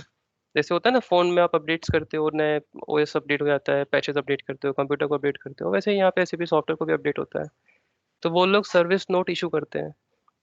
तो उन्होंने पढ़ लिया आपका प्रॉब्लम क्या है, उन्होंने आपको सर्विस नोट दे दी है। अब क्या है आपकी जिम्मेदारी कि उस सर्विस नोट को इम्प्लीमेंट करो। तो एसएपी सिर्फ पढ़ के देख के नहीं चीज़ों को समझ जाएगी कि इशू क्या है, सिर्फ इतना तो इंसान वो भी है, राइट। उनके यहाँ भी तो हम जैसे लोग ही काम कर रहे हैं। तो उनको भी तो सिस्टम में देखना पड़ेगा ना, सिस्टम में प्रॉब्लम क्या है। तो एसएपी बोलेगी कि मुझे सिस्टम में दिखाओ कि प्रॉब्लम क्या है, मुझे पढ़ के नहीं समझ में आ रहा है, सिस्टम में दिखाओ। तो हम क्या करेंगे, हम उनको प्रोडक्शन सिस्टम का एक्सेस नहीं देंगे। प्रोडक्शन सिस्टम तो क्रिटिकल है, मतलब इसमें तो बिजनेस का इंफॉर्मेशन है। बिजनेस का इंफॉर्मेशन हम डायरेक्टली एसएपी को एक्सेस नहीं दे सकते, right, it's a confidential thing. तो हम उनको क्वालिटी सिस्टम का एक्सेस देंगे। हम एसएपी को बोलेंगे कि आप क्वालिटी सिस्टम को रीच आउट करो। तो बेसिस टीम क्या करेगी, बेसिस टीम सिस्टम एडमिन है। बेसिस टीम कनेक्शन खोल देगी between SAP and quality system, so that SAP quality system को चेक कर सके, लॉगिन करके काम कर सके। तो बेसिस टीम आईडी पासवर्ड बना करके एसएपी को दे देगी, एसएपी टीम को, कि आप लोग कभी भी जब मन करे लॉगिन करो क्वालिटी सिस्टम में और देखो। और क्वालिटी सिस्टम में वो इशू रेप्लिकेट कौन करेगा, वो कंसल्टेंट्स करेंगे। ये जो कंसल्टेंट लेवल 3 है जो एसएपी को रीच आउट किया है, हम लोग क्या करेंगे, हम लोग उसको रेप्लिकेट करके रखेंगे क्वालिटी सिस्टम में। साथ ही साथ जब इशू भेजेंगे तो वहाँ पे हम एक डॉक्यूमेंट अटैच भी करेंगे, how to replicate the issue in quality. Issue replicate कैसे करना है, क्योंकि जब तक इशू नहीं आएगा उनको समझेगा नहीं प्रॉब्लम क्या है। तो हम लोग एक वर्ड डॉक्यूमेंट बना के अटैच करते हैं कि स्टेप 1 ये करो, स्टेप 2 ये करो, स्टेप 3 ये करो, स्टेप 4 पे ये इशू आ जाएगा। तो वो डॉक्यूमेंट हम अटैच करके दे देते हैं एसएपी को, ताकि एसएपी को समझ में आ जाए क्या करना है। तो वो जाके क्वालिटी सिस्टम में वही वही चीज़ें करेगा और मिल जाएगा उसको क्या इशू है। और फिर वो अपना सर्विस नोट दे देगा, फिर आप उसको यूज़ करो सर्विस नोट को।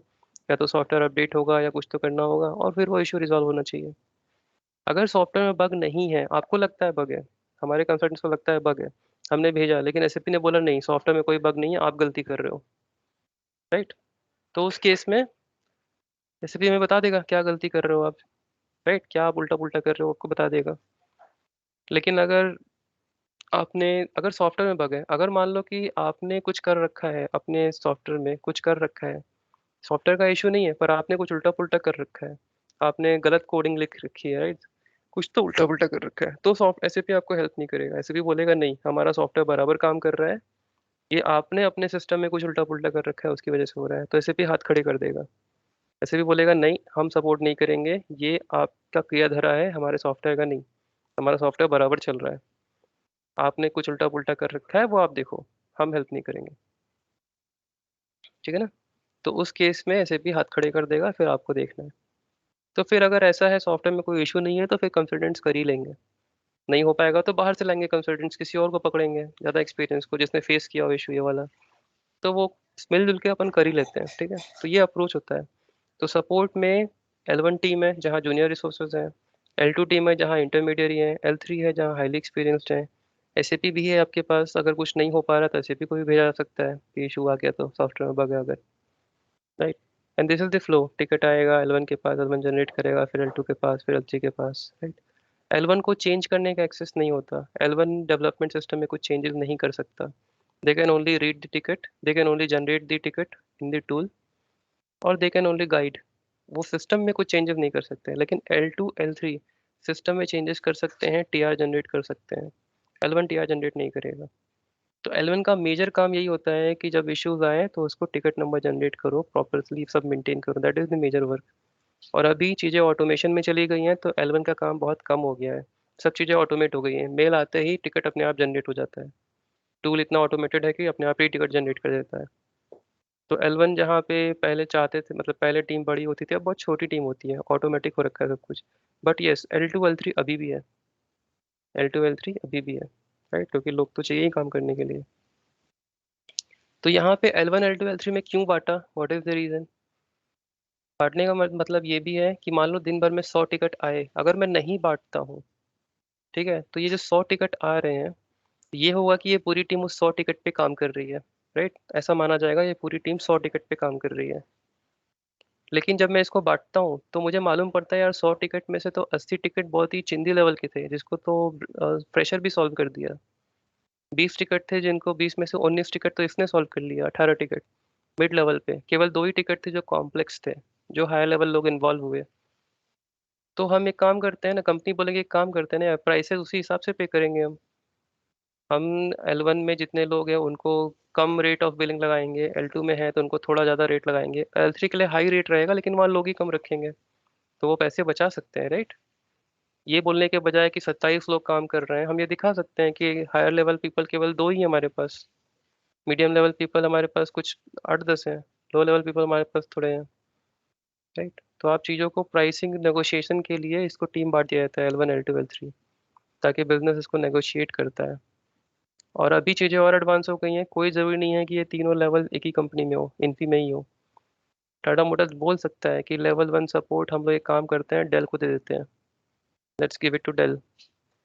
हम लोग डेल को बोलेंगे तुम टिकट क्रिएट करो, ये सब करो। लेवल 2 हम आईबीएम को दे दिए, आईबीएम को बोल रहे हैं कि तुम लेवल 2 सपोर्ट प्रोवाइड करो। अगर तुमसे भी नहीं होता है तो फिर हम दे देते हैं एक्सेंचर को, राइट। तो डेल क्या कर रही है, डेल के पास जा रहा है इनिशियल। अब डेल अपना परफॉर्मेंस दिखाने के लिए कोशिश करेगी ना, मैक्सिमम टिकट सॉल्व कर दो। नहीं हो पा रहा है तो फिर आईबीएम के पास जाएगा। अब आईबीएम अपना परफॉर्मेंस दिखाने के लिए कोशिश करेगी कि कुछ बाहर एक्सेलेट ना हो, सब सॉल्व कर दो। नहीं हो पाएगा तो ही आगे बढ़ाएगी, राइट। अदरवाइज एक ही टीम में होते हैं तो क्या होता है, मतलब एक ही कंपनी में L1 बिना सोचे L2 को देता है, L2 बिना सोचे L3 को देता है, क्योंकि सब तो एक ही कंपनी में है, तो काहे को हम मेहनत करें यार, उसको करने दो ना। लेकिन जब ऐसा होता है स्ट्रक्चर, तो प्रेशर आता है, राइट। प्रेशर आएगा कि आपको अपना परफॉर्मेंस दिखाना है कंपनी का, डेल को अपना दिखाना है, आईबीएम को अपना दिखाना है, एक्सेंचर को अपना दिखाना है। तो कंपनी स्मार्ट हो गई हैं, वो लोग अलग अलग लेवल्स अलग अलग कंपनीज में बांट देती हैं। और चीज़ें इसके भी आगे बढ़ चुकी हैं, चीज़ें सिर्फ इतनी नहीं है, चीज़ें इसके आगे बढ़ गई हैं। अब इसके आगे क्या है, जैसे लेवल 2, जैसे लेवल 3 हो गया मान लो, लेवल 3 एक्सेंचर के पास है। लेकिन हमारे पास फीको में क्या क्या चीज़ें हैं, फीको में जीएल अकाउंटिंग है, अकाउंट्स पेबल है, अकाउंट रिसीवेबल है, टैक्स अकाउंटिंग है, एसेट अकाउंटिंग है, राइट। फीको में ये सब चीज़ें हैं। उन्होंने क्या कर दिया, उन्होंने बोल दिया कि एक्सेंचर को एक काम करते हैं, जीएल एपी एआर एक्सेंचर के पास रखते हैं, टैक्स अकाउंटिंग डेलॉयट को दे देते हैं, एसेट अकाउंटिंग किसी और को दे देते हैं, राइट। तो उन्होंने ये भी बांट दिया, राइट। लेवल तो बांटा ही बांटा, इसी सेम लेवल में टॉपिक वाइज भी बांट दिया, एरिया वाइज भी बांट दिया। ये एक्सेंचर के पास रखा, ये डेलॉयट को दे दिया, ये पीडब्ल्यूसी को दे दिया। एसेट का इशू आएगा तो पीडब्ल्यूसी को जाए, टैक्स का इशू आएगा डेलॉयट को जाए, एक्सेंचर देखेगी ये सब जीएलएपीआर का इशू, राइट। तो इस लेवल तक जा चुका है अभी। तो खैर ये सब तो हमारे लिए अनइम्पोर्टेंट है, बट ये सब चीज़ें हैं। आप बहुत सारी कंपनी में देखोगे कि यार ये पर्टिकुलर एरिया हम करते ही नहीं है, बिकॉज वो हमें मिला ही नहीं है, वो तो कोई और कंपनी देख रही है ना। तो this is your working. Ticket आएगा, पहले पहले एंड यूजर सुपर यूजर के पास जाएगा, नहीं हो पाएगा तो वो मेल भेजेगा, तो आप टिकटिंग टूल में टिकट रेस करोगे। टिकट का स्टेटस आएगा, प्रायोरिटी आएगा, बेस्ड ऑन प्रायोरिटी आपको रिजॉल्व करना है। असाइंड पर्सन है जो काम कर रहा है, राइट। नहीं हो पाया तो L2 के पास चला जाएगा, L2 वाला काम करेगा, नहीं हो पाया तो L3 के पास जाएगा। फिर भी नहीं हो पाया, बग है, तो एसएपी के पास जाएगा, फिर एसएपी आपको सर्विस नोट देगा कि देखो इससे रिजॉल्व होता है क्या, राइट। ये सब चीज़ें चलेंगी। This is your typical working of a support project. और इसमें ये जो बताया मैंने, ये चेंज मैनेजमेंट प्रोसेस, चेंजेस आप करते हो डेवलपमेंट सिस्टम में, उसको मूव करते हो क्वालिटी में। मूव कैसे होता है, जब चेंजेस करते हो, राइट, तो एक टीआर जनरेट होता है, ट्रांसपोर्ट रिक्वेस्ट। तो ट्रांसपोर्ट रिक्वेस्ट क्या है, बेसिकली चेंजेस जब करते हो तो बेसिकली क्या हो रहा है, बैकएंड में टेबल अपडेट हो रहा है, डेटा, राइट। चेंजेस कर रहे हो मतलब डेटा जनरेट कर रहे हो। डेटा क्या होता है, डेटा डेटाबेस में स्टोर होता है। और डेटाबेस क्या होता है, डेटाबेस मतलब एक्सेल शीट काइंड ऑफ, जहाँ रोज एंड कॉलम्स है, वही डेटाबेस है आपका, राइट, रोज एंड कॉलम्स। तो आप कुछ चेंजेस कर रहे हो तो बेसिकली डेटा अपडेट कर रहे हो डेटाबेस में। तो जब डेटा अपडेट होगा तो उसमें कई सारी चीज़ें होती हैं। चेंजेस क्या हुआ है, डन बाई, किसने चेंजेस किए हैं, टाइम डेट, स्टैम्प हो जाता है, इस डेट पे इस टाइम पे किया गया है। स्टेटस, टीआर का भी स्टेटस होता है, एक होता है मॉडिफाइबल, एक होता है रिलीज्ड। टीआर का भी दो स्टेटस होता है, मॉडिफाइबल, ये सब डिटेल में आएगा बाद में, तो जब सिस्टम में जाएंगे हम, मॉडिफाइबल, रिलीज्ड, राइट। तो आप जब चेंजेस करते हो तो सिस्टम कैप्चर कर लेता है कि आपने क्या चेंजेस किए, मतलब कौन कौन से टेबल में क्या अपडेट किया है, क्योंकि अल्टीमेटली टेबल ही अपडेट हो रहा है, डेटाबेस टेबल। डेटाबेस टेबल में क्या अपडेट हुआ है वो कैप्चर हो गया, किसने किया है, किस डेट एंड टाइम पे किया है, टीआर का स्टेटस क्या है, मॉडिफाइबल है कि रिलीज्ड है। रिलीज का मतलब अब उसमें कोई चेंजेस नहीं होंगे, मॉडिफाइबल मतलब अभी भी चेंजेस पॉसिबल हैं। तो अल्टीमेटली टीआर जनरेट हुआ, फिर हम बेसिस टीम को मेल भेजते हैं कि basis team please move this TR to quality system. तो बेसिस टीम क्या करेगा, उसको लेकर क्वालिटी में जाएगा। जब वो लेके जाएगा तो वो देखेगा कि टीआर रिलीज है कि नहीं। अगर रिलीज होगा तो ही वो आगे लेके जा पाएगा, अगर रिलीज नहीं होगा तो बेसिस आपको वापस मेल करेगा, TR is modifiable state, can not move it, please release it, right. तो आप जाके उसको रिलीज करोगे और फिर वो टीआर फिर बेसिस को बोलोगे I have released it, please move it to quality. तो फिर वो क्वालिटी में मूव करेगा, चेंजेस यहाँ आ गए, फिर आप टेस्ट करोगे, फिर आप बिजनेस को बोलोगे तुम टेस्ट करो, बिजनेस टेस्ट करेगा, फिर साइन ऑफ देगा आपको कि ठीक है एवरीथिंग इज वर्किंग फाइन, आपको साइन ऑफ मिल गया। फिर आप क्या करोगे, ये जो शीट है राइट, इस शीट को अपडेट करोगे कि मैंने क्या चेंजेस किए हैं, क्यों किए हैं, साइन ऑफ मेल अटैच करो, टेस्टिंग डॉक्यूमेंट अटैच करो। सब कुछ करने के बाद वो पर्टिकुलर कैब मीटिंग जो है उसको आप अटेंड करोगे, जहाँ पे आपका नाम उठाएगा और पूछा जाएगा कि आपने क्या किया है, क्यों किया है, राइट, क्या इम्पैक्ट है, वो सब क्वेश्चन आंसर करने होंगे। और फिर आपको अप्रूव कर देगा वो। अप्रूव करने के बाद वो चेंजेस प्रोडक्शन में जा सकते हैं, राइट, फिर बेसिस टीम उन चेंजेस को लेकर प्रोडक्शन में चली जाएगी। ठीक है ना, प्रोडक्शन में चला गया और आपका फिर इंसिडेंट, फिर आप बिजनेस को बोलोगे it is in production please check. Business अपने आप ही उसको 2-3 दिन में या फिर उसी टाइम पे चेक करके इंसिडेंट को क्लोज कर देगा और कमेंट डाल देगा कि tested successfully working in production ऐसा करके, और उसको क्लोज कर देगा। तो ये जो टीम है, जैसे मैंने बोला यहाँ पे लेस एक्सपीरियंस, लेकिन इमेजिन करो कि यहाँ पे सारे के सारे ही लेस एक्सपीरियंस है, तो यहाँ 100 में से 80 रिजॉल्व नहीं होगा, 100 में से 20 ही रिजॉल्व होगा, 80 आपको आगे बढ़ाना पड़ेगा। प्रैक्टिकली क्या होता है कि लेवल 1 पे भले ही लेस एक्सपीरियंसड है, एवरेज एक्सपीरियंस कम है, लेकिन यहाँ पे भी एक आध ठो या 2-3 ठो एक्सपीरियंस लोगों को रखा जाता है। अगर यहाँ पे लेट्स से 5 जूनियर्स हैं, तो कम से कम नहीं तो एक सीनियर रखा जाएगा, क्योंकि सारे जूनियर रहेंगे तो सिखाएगा कौन, सीखेगा कैसे कोई, राइट। तो किसी एक सीनियर को रखते हैं, एक या दो को, सो दैट जूनियर्स सीख सके, वरना सारे टिकट आगे ही बढ़ जाएंगे।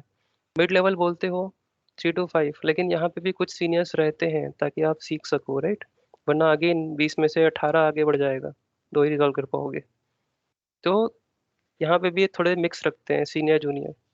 ये सीनियर लेवल का लेवल 3 बोलते हैं, लेकिन सारे ही सीनियर रहेंगे तो कॉस्ट बढ़ जाएगी, राइट, सैलरी पे करना है। तो यहाँ पे भी मिक्स रखते हैं, तो कई बार आप देखोगे लेवल 3 में भी जूनियर्स भी रहते हैं, फ्रेशर भी लेवल 3 पे है, क्योंकि उनको एक बजट बनाना है ऐसा जो कि कॉस्ट को मेंटेन करे। सारे सीनियर्स रहेंगे तो कॉस्ट बहुत ज़्यादा आएगा। तो जब बिजनेस को वो लोग बोलते हैं तो वो लोग एवरेज ईयर्स ऑफ एक्सपीरियंस दिखाते हैं। कंपनी जब बिजनेस को बोलती है ना कि हमारा लेवल 3 8 साल एक्सपीरियंस है, मोर देन 8 ईयर्स, तो उसमें ठीक है, दो लोग ऐसे होंगे जो 15-16 साल एक्सपीरियंस वाले होंगे, 10 लोग ऐसे होंगे, उसमें 2-4 ठो फ्रेशर्स भी रख देंगे। वो एवरेज कम नहीं हो रहा है बट हमारा अकाउंट बढ़ गया है, राइट। तो यहाँ पे जूनियर्स भी होते हैं ताकि कास्ट कॉस्ट को कम कर सके, मेंटेन कर सके। तो आप बेसिकली कहीं भी जा सकते हो, आप जो कंपनी ज्वाइन करोगे you can be part of L1 also, L2 also, L3 also, वो किस्मत के ऊपर है पूरी ना। बट मान के चलो कि L1 L2 होगा, L3 हो सकता है ना हो, राइट। ये क्लियर है पूरा तरीका, ये क्या मैंने बताया, सपोर्ट प्रोवाइड काम कैसे करता है? यस नो, किसी को कोई क्वेश्चन है तो पूछो।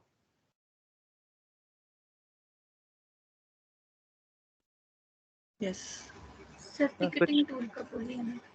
पूछो ना, आप पूछो तब तो मैं बोलूंगा। आपको जो क्वेश्चन पूछना है पूछो स्पेसिफिक। हेलो। पूछो। टिकटिंग टूल, आगे तो बोलो, टिकटिंग टूल के आगे क्या? उस मतलब वो टिकटिंग टूल किस लिए जनरेट होता है? टिकटिंग टूल जनरेट नहीं होता, टिकटिंग टूल यूज कर रहे हैं हम लोग टिकट लॉक अच्छा। करने के लिए हाँ ना। ठीक। जैसे अभी आपने जो क्वेश्चन पूछा, राइट, मैं हम्म, बोलूँ कि मुझे इसको नोट डाउन करना है कि किसने पूछा, तो मैं लिखूंगा कि किसने पूछा, राइट, आस्क्ड बाय, ओके। आपका नाम लिख दूंगा। हम्म, टाइम, किस दिन किस समय पूछा, डेट किस डेट पे पूछा, क्या पूछा, व्हाट इशू, राइट। तो ये जो सब मैं नोट डाउन कर रहा हूँ इसके लिए कोई सॉफ्टवेयर यूज कर लूंगा मैं, राइट, जहाँ पे मैं ये सब कुछ नोट डाउन करूँ, सो दैट फ्यूचर में कभी कुछ रिपोर्ट निकालनी हुई कि हमारे प्रोजेक्ट में पिछले 1 महीने में कितने टिकट्स आए थे, राइट, फाइनेंस में कितने टिकट आए थे, एबैप में कितने टिकट आए थे, कितने रिजॉल्व हो चुके हैं, कितने इन प्रोग्रेस हैं, राइट। तो वो सब रिपोर्ट्स मुझे कहाँ से मिलेगा, ये जो सॉफ्टवेयर है वहाँ से मिल जाएगा। तो इस सॉफ्टवेयर को मैं यूज़ कर रहा हूँ ताकि टिकट्स को जनरेट कर सकूँ, और फर्दर सारे कम्युनिकेशन उस टिकट के साथ होंगे। जब भी आप बिजनेस को मेल भेजोगे तो वो टिकट नंबर उस मेल में रहना चाहिए, ताकि बिजनेस को मालूम पड़े किसके बारे में बात हो रही है, क्योंकि दिन भर में तो 100 टिकट आ रहे हैं यार। अगर टिकट नंबर मेंटेन नहीं करोगे तो फिर तो सब मिक्स हो जाएगा आपस में। टिकट नंबर ही पीआर होता है। पीआर क्या है, फुल फॉर्म बताओ। PR transfer TR sorry, request. TR sorry. नहीं नहीं नहीं नहीं, TR is different, ticket number is different. Ticket number में टिकट जनरेट कर रहे हो ताकि आप उसको ट्रैक करो, राइट। कल को मैनेजर को उठ के पूछना है कि कितने टिकट्स हैं जिन पे काम चल रहा है। प्रोजेक्ट मैनेजर चाहता है स्टेटस जानना, 4 दिन की छुट्टी के बाद आ जाए। अब उसको स्टेटस देखना है, कितने टिकट्स पे काम चल रहा है और साथ ही साथ क्या प्रायोरिटी है। तो एक तरीका है कि वो जाके सब टीम लीड्स को पूछे कि तुम्हारे एरिया में क्या टिकट है, किस पे क्या काम चल रहा है। हर एक टीम लीड को पूछे, 4 घंटा लगाए और उसके बाद भी श्योर ना हो किसने सही दिया किसने गलत दिया। दूसरा तरीका है कि वो जाए सीधा टिकटिंग टूल में, सॉफ्टवेयर में जाए, HPQC में। वहाँ जाके वो फिल्टर मार ले पिछले एक हफ्ते में कितने टिकट्स आए थे, कितने वर्क इन प्रोग्रेस में, कितने रिजॉल्व हो गए हैं, कौन सा क्रिटिकल है कौन सा नहीं है, सारा रिपोर्ट उसको मिल जाएगा इमीडिएटली। जनरली क्वेश्चन क्वेश्चन किसका कितना इंक्वायरी है, तो उसका मतलब वही है ना सर। समझा नहीं मैं। मतलब टिकटिंग टूल जैसे टाइम डेट ये आप बोल रहे हो ना, जैसे टिकटिंग टूल क्वेश्चन सीधा सा करना है ही यार है ना। कि सीधा सा है कि जैसे आपको अगर टेलीविजन नहीं चल रहा, आपका टाटा स्काई काम नहीं कर रहा है, ठीक है। आप क्या करोगे, टाटा कंप्लेंट स्काई को फोन करोगे। कंप्लेंट राइट, आप टाटा स्काई को फोन करोगे उसके कस्टमर केयर नंबर पे यस। और उनको बोलोगे कि ये इशू है, मैंने पेमेंट किया था फिर भी मेरा नहीं चल रहा है, ये चैनल मुझे दिखाई नहीं दे रहा है, राइट। तो वो क्या करेंगे, वो इमीडिएटली रिजॉल्व नहीं करते आपका, वो पहले टिकट जनरेट करते हैं, आपका इशू को वो नोट डाउन करेंगे। तो कोई टूल होगा उनके पास, वहाँ जाएंगे, वो लिखेंगे कि आपने क्या इशू रेज किया है, किस डेट किस टाइम पे किया है, वो सब नोट डाउन होगा वहाँ पे। क्या प्रॉब्लम स्टेटमेंट है वो नोट डाउन होगा, उसको सेव करेंगे, टिकट नंबर जनरेट होगा। आप जब फ़ोन काटोगे तो उसके 10 मिनट के अंदर आपको एक मैसेज आ जाएगा, your complain has been registered, this is your ticket number या फिर कंप्लेन नंबर। तो उन्होंने कोई टूल यूज़ कर लिया है जिसमें आपका कंप्लेन या फिर टिकट नंबर रेज कर दिया है। अब वो टिकट पे वो किसी टेक्नीशियन को असाइन कर देंगे, राइट। क्योंकि कॉल लेने वाला उठाने वाला बंदा कस्टमर केयर का डिफरेंट है और टिकट पे काम करने वाला बंदा डिफरेंट है। उसको नॉलेज नहीं होगी ना जिसने फ़ोन उठाया, उसको तो सिर्फ आपसे बात करके टिकट जनरेट करना था, वो लेवल 1 पे है। अल्टीमेटली टेक्नीशियन काम करने वाला है, बराबर है ना। हो सकता है टेक्नीशियन आपके घर पे आए, बोले ठीक है मैं आके देखता हूँ क्या प्रॉब्लम है आपका। यस। तो वो टूल में ट्रैक हो रहा है। वो टेक्नीशियन आएगा, मान लो उससे नहीं रिजॉल्व हुआ तो वापस जाके वो बोलेगा कि नहीं रिजॉल्व हुआ, तो उस टिकट में दोबारा अपडेट कर देंगे, ये टेक्नीशियन इस दिन गया था, उससे नहीं रिजॉल्व हुआ है, वापस कंप्लेन रेज, मतलब वापस कस्टमर ने कॉल किया था इस दिन पे और फिर से उसका इशू चले ही आ रहा है, तो वो किसी और को बोलेंगे तुम जाओ, तो वहाँ पे अपडेट हो जाएगा, सो एन पर्सन इज असाइंड, किसी और को असाइन कर देंगे। नंबर जनरेट करते हैं। यस, और जब आपका रिजॉल्व हो जाएगा तो आपको वापस 10 मिनट में फोन आ जाएगा कि your ticket is closed, as per discussion your ticket is closed ना। तो ticketing tool is for tracking purpose. आपको चीज़ों को ट्रैक करना है, क्योंकि अल्टीमेटली जब टाटा मोटर्स पेमेंट करेगी इन्फोसिस को, तो हवा में तो पेमेंट नहीं करेगी ना, वो देखेगी ना हमने कितने टिकट भेजे थे, आपने कितने रिजॉल्व किए, कितने का SLA आपने ब्रीच कर दिया। क्रिटिकल पूरे साल भर में 10 टिकट आए थे, 8 को रिजॉल्व किया, 2 ब्रीच हो गया, तो उस 2 का पेनल्टी भरो आप। तो वो सब चीज़ें उठेंगी, राइट। तो टिकटिंग टूल में ही तो वो सारी इन्फॉर्मेशन रहेगी ना, कोई बंदा तो मेंटेन नहीं करेगा, टूल के अंदर ही देखना होगा सबको ना। अब मैं आपको OSS दिखाता हूँ, SAP का OSS। हाँ दिखाइए ना सर। नहीं नहीं, छुपाऊंगा नहीं, दिखाई दूंगा ठीक है। SAP OSS, इंटरनेट पे केवल लॉगिन करो SAP सपोर्ट पोर्टल ना, केवल SAP OSS करके सर्च मारोगे मिल जाएगा। तो ये देखो SAP का ये OSS है, ऑनलाइन सपोर्ट सर्विस, जिसको ये सपोर्ट पोर्टल बोलते हैं। तो यहाँ पे लॉगिन का आता है, ये देखो, लॉग ऑन। तो उन्होंने कंपनी को दे रखा होगा आईडी पासवर्ड, जो भी उनके कस्टमर्स होते हैं, जैसे टाटा मोटर्स उनका कस्टमर हो गया तो उसको आईडी पासवर्ड दे रखा होगा। तो आपको यहाँ पे आईडी पासवर्ड डालनी है और कंटिन्यू करना है। तो आप अंदर चले जाते हो, फिर अंदर जाओगे तो आप वहाँ पे देखो, यहाँ पे दिख रहा है view incident, report and incident. Report and incident मतलब टिकट रेज करना, आप टिकट को रेज करते हो, पुराना रेज किया हुआ टिकट यहाँ देख सकते हो, राइट। तो ये सब चीज़ें यहाँ पे आपको रहती हैं। अगर आईडी पासवर्ड रहता है तो अंदर जाके आप क्या करते हो फिर। ये देखो, जो मैं बोल रहा था ना SAP नोट, SAP नोट। तो SAP नोट का मतलब है SAP हर एक इश्यूज के लिए, जितने भी इश्यूज आते हैं उनके पास कस्टमर के साइड से, सबके लिए कुछ ना कुछ सोल्यूशन प्रोवाइड करता है, उसको बोलते हैं SAP नोट। वो सोल्यूशन देता है। फॉर एग्जांपल मैं यहाँ पे कुछ लिख के सर्च मारता हूँ, let's say vendor payment is not happening, और मैंने सर्च मारा। चलो फिलहाल लॉगिन नहीं है हमारे पास, अगर लॉगिन होता आईडी पासवर्ड तो आप देख पाते कि अंदर बहुत सारे सॉल्यूशंस आते हैं। ये प्रॉब्लम हो सकता है, ये हो तो ये सोल्यूशन है, ये प्रॉब्लम है तो ये सोल्यूशन है, राइट। तो बेसिकली उसको एसएपी नोट बोलते हैं वो लोग, सोल्यूशन को एसएपी नोट।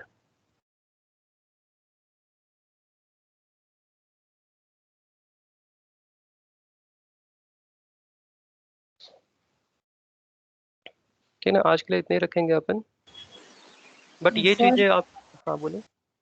सर मुझे डाउट पूछना था, जो डिलीवरी लिस्ट को ईमेल वो सिर्फ सुपर यूजर कर सकता है? नहीं नहीं, ऐसा नहीं है। डिलीवरी लिस्ट जो हमने बोला कि जो मेल भेजेंगे वो लोग, तो ये जो हाँ एम्प्लॉयज है, राइट, हाँ ये हाँ। एम्प्लॉयज भी मेल भेज सकते हैं। मान लो सुपर यूजर छुट्टी पे है, सुपर यूजर अपना अच्छा। मैटरनिटी पैटर्निटी लीव पे है, तो क्या होगा, हाँ। वो वेट तो नहीं करेंगे सुपर यूजर को आने का, वो लोग खुद ही ओके। मेल भेजेंगे आपको, तो कोई भी कर सकता है। अच्छा। और एक डाउट था सर, वो जो डेटा रिफ्रेश होता है ना प्रोडक्शन सिस्टम से यस टेस्टिंग में जाता है ना वो, यस करेक्ट। तो जो इनिशियल स्टेज में प्रोडक्शन सिस्टम में डेटा रहता है क्या? कुछ रहता नहीं है ना डेटा, तो फिर नहीं, क्या? अगर आपका फ्रेश इम्प्लीमेंटेशन है, राइट, हाँ एकदम फ्रेश इम्प्लीमेंटेशन है, हाँ पहली बार लगा रहे हो आप, हाँ हाँ। तो यहाँ पे there is something called cut over activity, जो मैंने बताया था। ओके।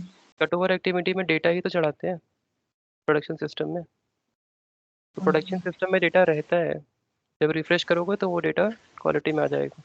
अच्छा। Okay, thank you sir. ठीक है, सर सुपर यूजर क्या होता है? फाउंडेशन है। Good question. कोई बताएगा सुपर यूजर क्या होता है? Who is the super user? Super user कौन है? कोई बताओ, कोई तो ट्राई करो, who is the super user? And user clear है कि एंड यूजर मतलब ये 2 lakh employees, who is the super user?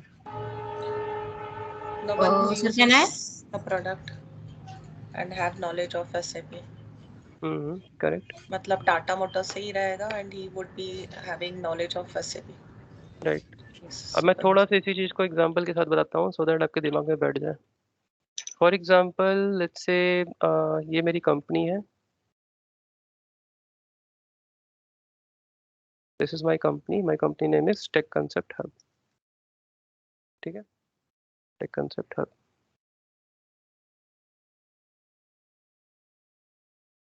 मेरी कंपनी में लेट्स से 10 लोग काम कर रहे हैं या फिर 50 लोग काम कर रहे हैं, लेट्स से 50 एम्प्लॉइज, 50 लोग काम कर रहे हैं। ठीक है, मैंने डिसाइड किया कि एक काम करते हैं यार, एसएपी लगाते हैं। ठीक है, हम लोग एसएपी इम्प्लीमेंट करने गए, और हमने कुछ तो सेलेक्ट कर लिया किसी पार्टनर को, लेट्स से एचसीएल।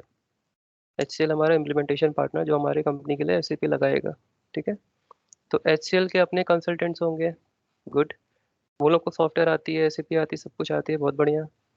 लेकिन हमारे बिजनेस को जो डेटा है कि हमारे पास कितने कस्टमर्स हैं, कितने वेंडर्स हैं, कितने असेट्स हैं, फिक्स्ड असेट्स, हमारा बैलेंस शीट क्या है, हमारा प्रॉफिट एंड लॉस क्या है, वो डेटा एचसीएल के पास तो नहीं होगा।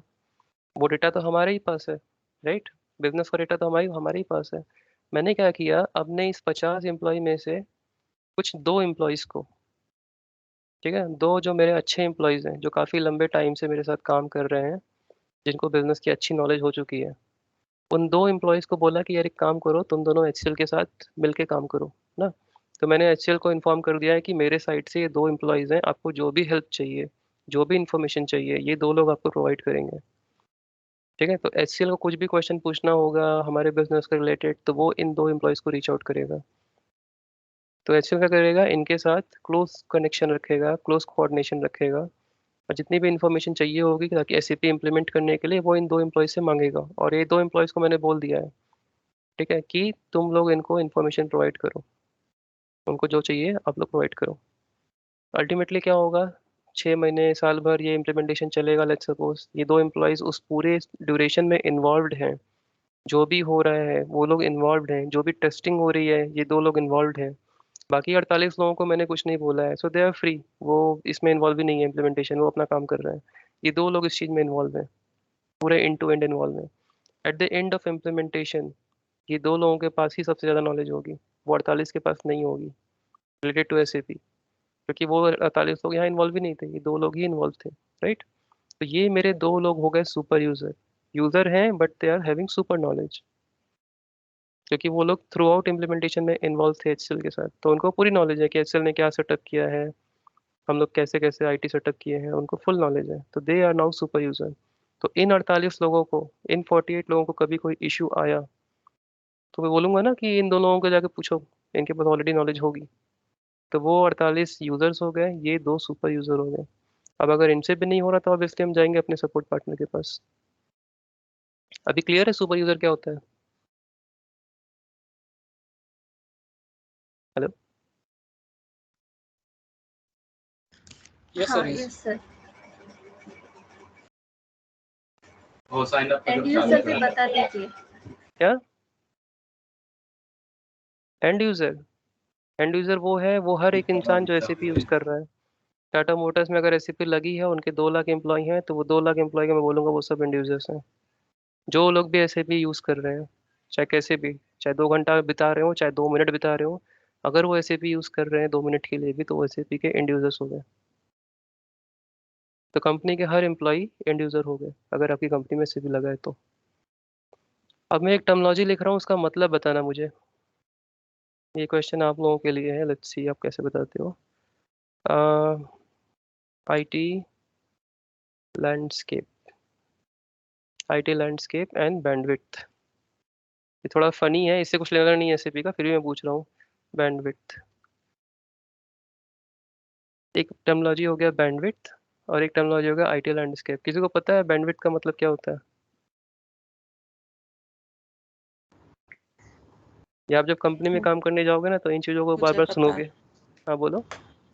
I mean, if I have the capacity, आवाज़ चली गई,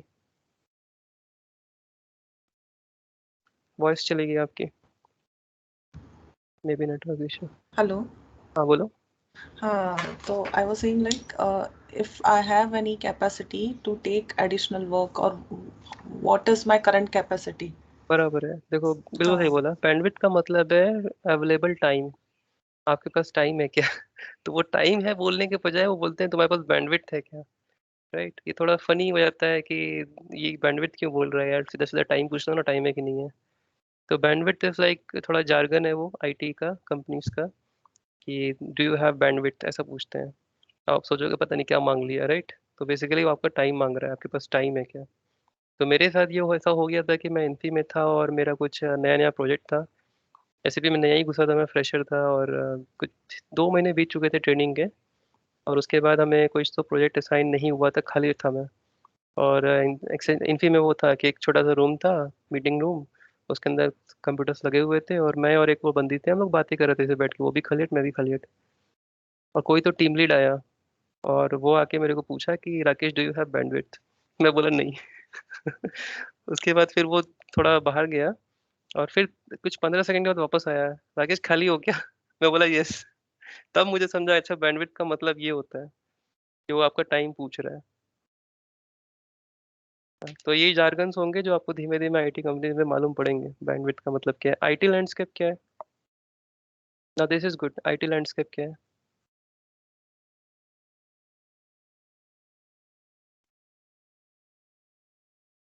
कोई बताएगा what is IT landscape?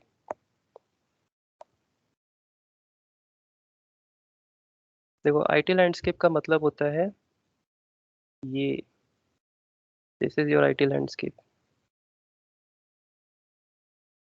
IT landscape का मतलब होता है कि आप अपनी आईटी सिस्टम के लिए क्या क्या चीज़ें यूज़ कर रहे हो। ठीक है, आपने आईटी इंफ्रास्ट्रक्चर क्या सेटअप किया है, तो आईटी लैंडस्केप का मतलब आईटी इंफ्रास्ट्रक्चर। तो उसको हम लोग आईटी इंफ्रास्ट्रक्चर बोलने के बजाय आईटी लैंडस्केप बोलते हैं। It's basically IT infrastructure.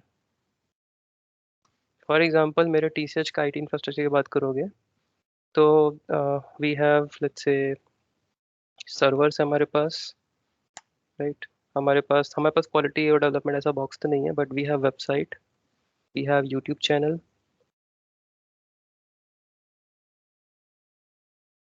Have Facebook page,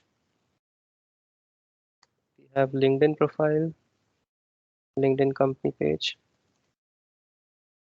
and we have mobile app, हमारे इंटरनल वर्क के लिए मोबाइल ऐप यूज़ करते हैं अपना, right. And then we have what else, website, I have written server, I have written, ठीक है। हम IT infrastructure में ये सब सेट कर रखा है मैंने, right. So this is my IT landscape. मेरे लिए, मेरी कंपनी के लिए। अगर आप किसी बड़ी कंपनी की बात करोगे तो बेसिकली वो इसकी बात कर रहे हैं कि आप में क्या क्या सॉफ्टवेयर यूज होता है, राइट, और डेटा कहाँ से कहाँ फ्लो होता है, डेवलपमेंट से क्वालिटी में जा रहा है, क्वालिटी में भी ये सब अलग अलग नंबर्स हैं। हर सिस्टम को एक नंबर असाइन कर देते हैं, जैसे डेवलपमेंट सिस्टम को 100 बोल दिया, क्वालिटी सिस्टम को यहाँ पे हमने बोल दिया इट्स 300, 300 उसको बोल दिया, 400 इसको बोल दिया, 500 इसको बोल दिया, सबको एक नंबर असाइन कर देते हैं, 500। प्रोडक्शन को हम एक नंबर दे दिए 800, राइट। तो 100 में क्रिएट होगा, 300 400 500 में मूव करेगा, राइट, और प्रोडक्शन सिस्टम 800 है। तो ये मेरा आईटी लैंडस्केप है कि हमारे आईटी सिस्टम में कौन कौन से सिस्टम्स सेटअप हैं, साथ ही साथ कौन, ये तो बहुत छोटा हो गया, इसके बाद कौन कौन से सॉफ्टवेयर्स हैं कि मे बी एसएपी के अलावा और भी यूज़ हो रहे हो। आपकी कंपनी बहुत बड़ी है, 115 साल पुरानी कंपनी है, तो उसको सडनली वो सब एसएपी पे आ जाए पॉसिबल नहीं है, राइट। अभी भी बहुत सारी चीज़ें दूसरे सॉफ्टवेयर्स पे रन हो रही होंगी। एसएपी भी लगाया आपने कुछ 15 साल पहले, बट स्टिल बहुत सारे सॉफ्टवेयर्स आप यूज़ कर रहे हो अभी भी, धीमे धीमे उनको मूव कर रहे हो एसएपी पे, but still you have other softwares. तो डेटा कैसे फ्लो हो रहा है, एसएपी से निकल के ओरेकल में जा रहा है, वहाँ से निकल के पीपलसॉफ्ट में जा रहा है, राइट। तो कहाँ से कहाँ, कहाँ से कहाँ जा रहा है, तो वो सबको पूरा एक साथ बोलते हैं आईटी लैंडस्केप ना। गूगल करना इसके बारे में, what is meant by IT landscape, तो आपको थोड़ा और आइडिया आएगा, थोड़ा ब्रॉडर लेवल पे what is meant by IT landscape, ठीक है ना। इट्स बेसिकली आईटी इंफ्रास्ट्रक्चर, कि आपने क्या इंफ्रा बना रखा है आईटी का। चलो यहीं मैं स्टॉप करूँगा, नेक्स्ट टाइम अपन बात करेंगे डेटा की, what is master data, what is transaction data and what is configuration data, ठीक है। और वहाँ से हमारा एसएपी स्टार्ट हो जाएगा, then will come to first look of SAP ना। यहीं पे मैं क्लोज करता हूँ अभी, ठीक है। Okay sir. चलो bye bye, Okay. Bye tomorrow bye. Bye sir. Bye.